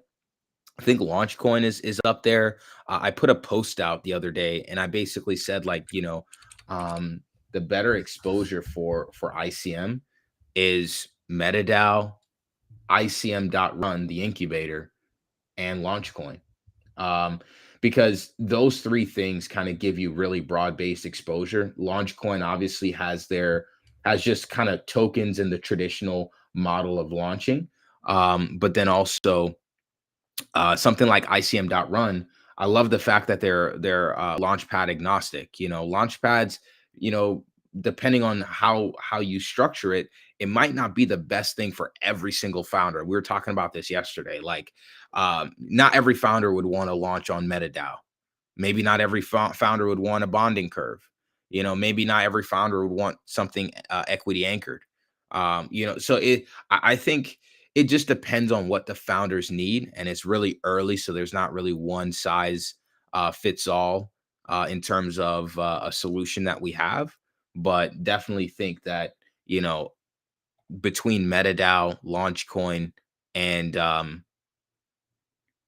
ICM, I think you're in a good spot. I think you're in a good spot because, again, these are the only people that are empowering Web 2 founders empowering builders, providing needed infrastructure. And again, you got other players, Launch on Source, Street Foundation, ZC. You even have someone like Star as well.